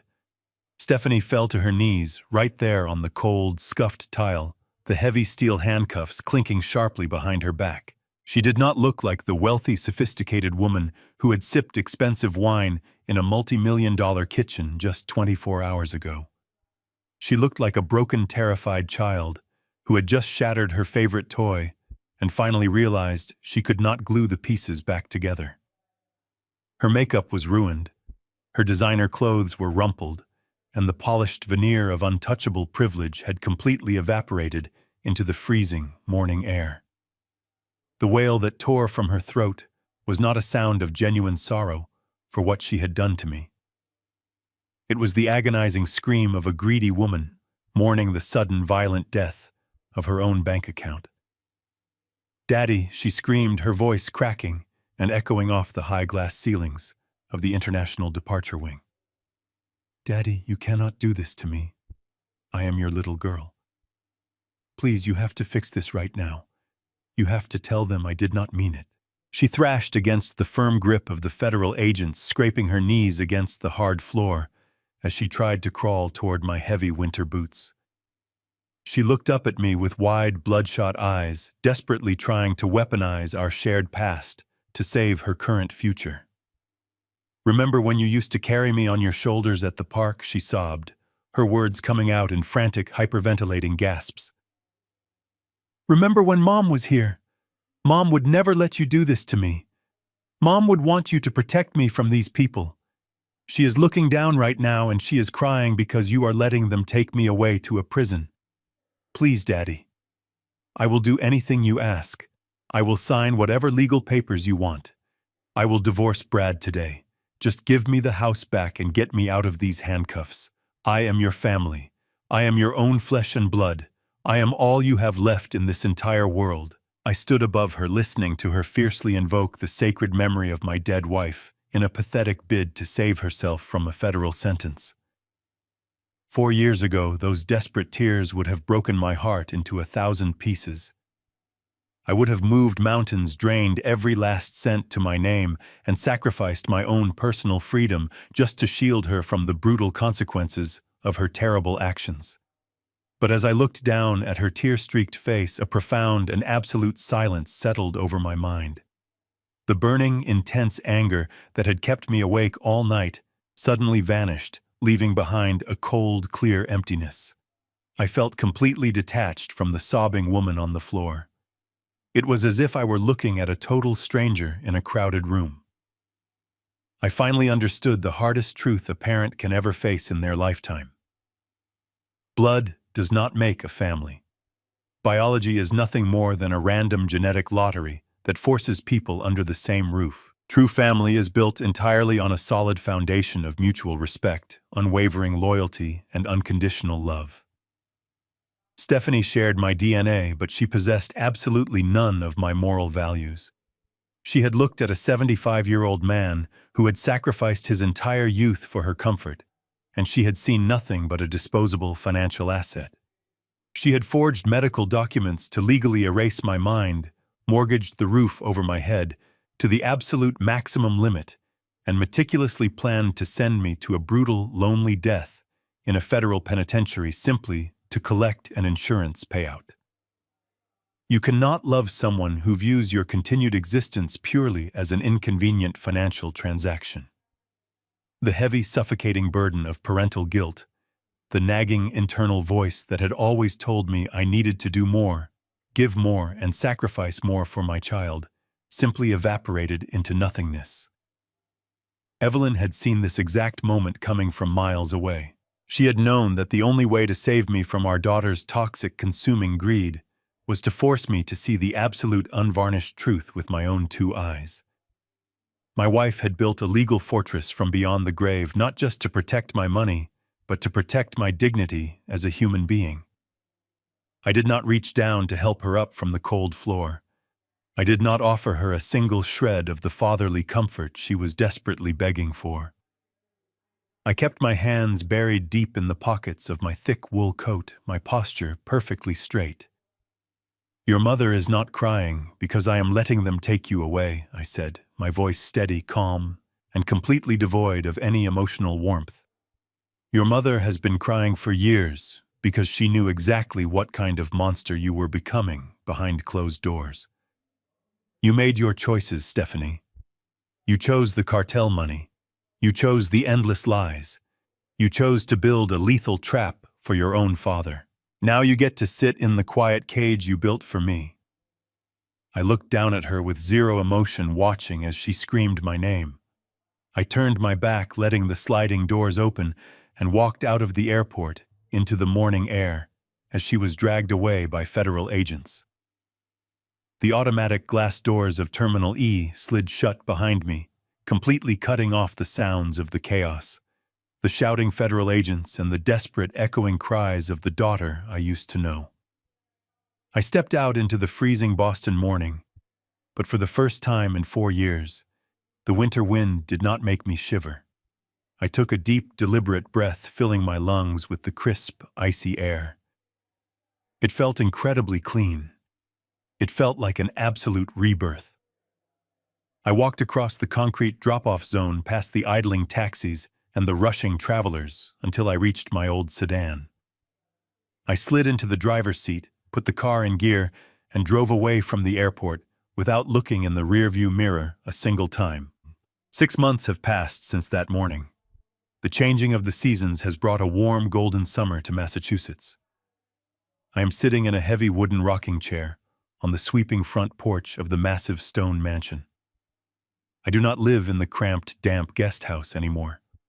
That tiny shed in the backyard is now entirely empty, serving only as a quiet monument to the prison I once allowed myself to be locked inside. The commercial lenders tried their absolute hardest to seize this beautiful property, but with Jonathan Pierce ruthlessly executing the terms of the absolute betrayal clause, we fought them back. The court officially recognized the fraudulent nature of the secondary mortgages and completely restored the original deed to my name alone. I sit here now sipping a mug of black coffee, listening to the gentle rustle of the wind through the old oak trees. The estate is incredibly quiet, but it is no longer a lonely, oppressive silence. It is the deep, settling peace of a hard-won victory. Resting gently in the palm of my calloused hand is Evelyn's silver pendant. I took it back to Victor Rossi the very next day. He is a true master of his craft. He painstakingly repaired the deep, jagged scratches Brad had made with his power tools. He fixed the delicate internal latch and polished the silver until it gleamed like brand new. The tiny high-security key is no longer inside. Its purpose has been entirely fulfilled, its duty discharged. I permanently sealed the locket. It does not need to hide any more secrets. It has returned to being exactly what Evelyn always intended it to be, a simple, elegant symbol of her enduring love and her fierce, unwavering protection. I run my thumb over the smooth, unbroken metal, feeling a profound sense of gratitude. She saved my life from beyond the grave. She gave me the tools to stand up and reclaim my dignity when I was too blinded by a father's misguided love to see the absolute truth. The federal justice system moves with a slow, grinding certainty. Brad was denied bail immediately. The sheer volume of evidence regarding his cartel affiliations designated him as an extreme flight risk and a danger to the community. He is currently sitting in a maximum security detention center, awaiting a trial that will inevitably end with a sentence spanning decades. Stephanie is housed in a separate federal facility. Without the protection of the trust fund and completely cut off from the illicit offshore accounts, she was assigned a public defender. I receive letters from her occasionally stamped by the prison censors.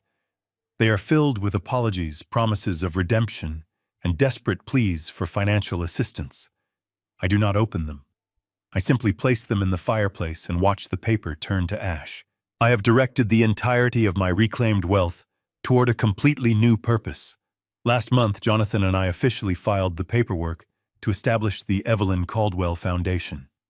We provide free top-tier legal representation and forensic accounting services to elderly individuals who are actively experiencing financial abuse at the hands of their own families. We step in when predatory children try to declare their parents incompetent. We fight the fraudulent power of attorney claims And we help grandfathers and grandmothers take back their stolen pensions and their stolen homes. We give them the armor they need to fight back when their own flesh and blood turns against them. Society has a terrible habit of looking at the elderly as if we are nothing more than decaying physical structures. They see the gray hair, the slow walk, and the physical aches, and they mistakenly assume that the mind and the spirit have also withered away. Greedy family members begin to look at their parents not as human beings, but as walking bank accounts, waiting impatiently for the clock to run out so they can collect their inheritance. But dignity is not something that simply expires with age. Dignity is a solid load-bearing pillar of the human soul. You do not ever have to surrender it just to keep the peace at a family dinner table. Respect is not an entitlement granted by blood. It is an active daily practice. If the people who share your last name choose to treat you like a burden, you have every right to remove them from your life completely. Survival requires making the hardest choices imaginable, but standing alone in the light is always infinitely better than living together in the dark. Did you like my story? And which city are you listening from? Let us meet in the comments. If you liked the story, you can support me by sending a super thanks so I can keep bringing more stories like this. Thank you so much for your sweet support. I am looking forward to your comments on the story. Do not forget to subscribe. See you in the next life story.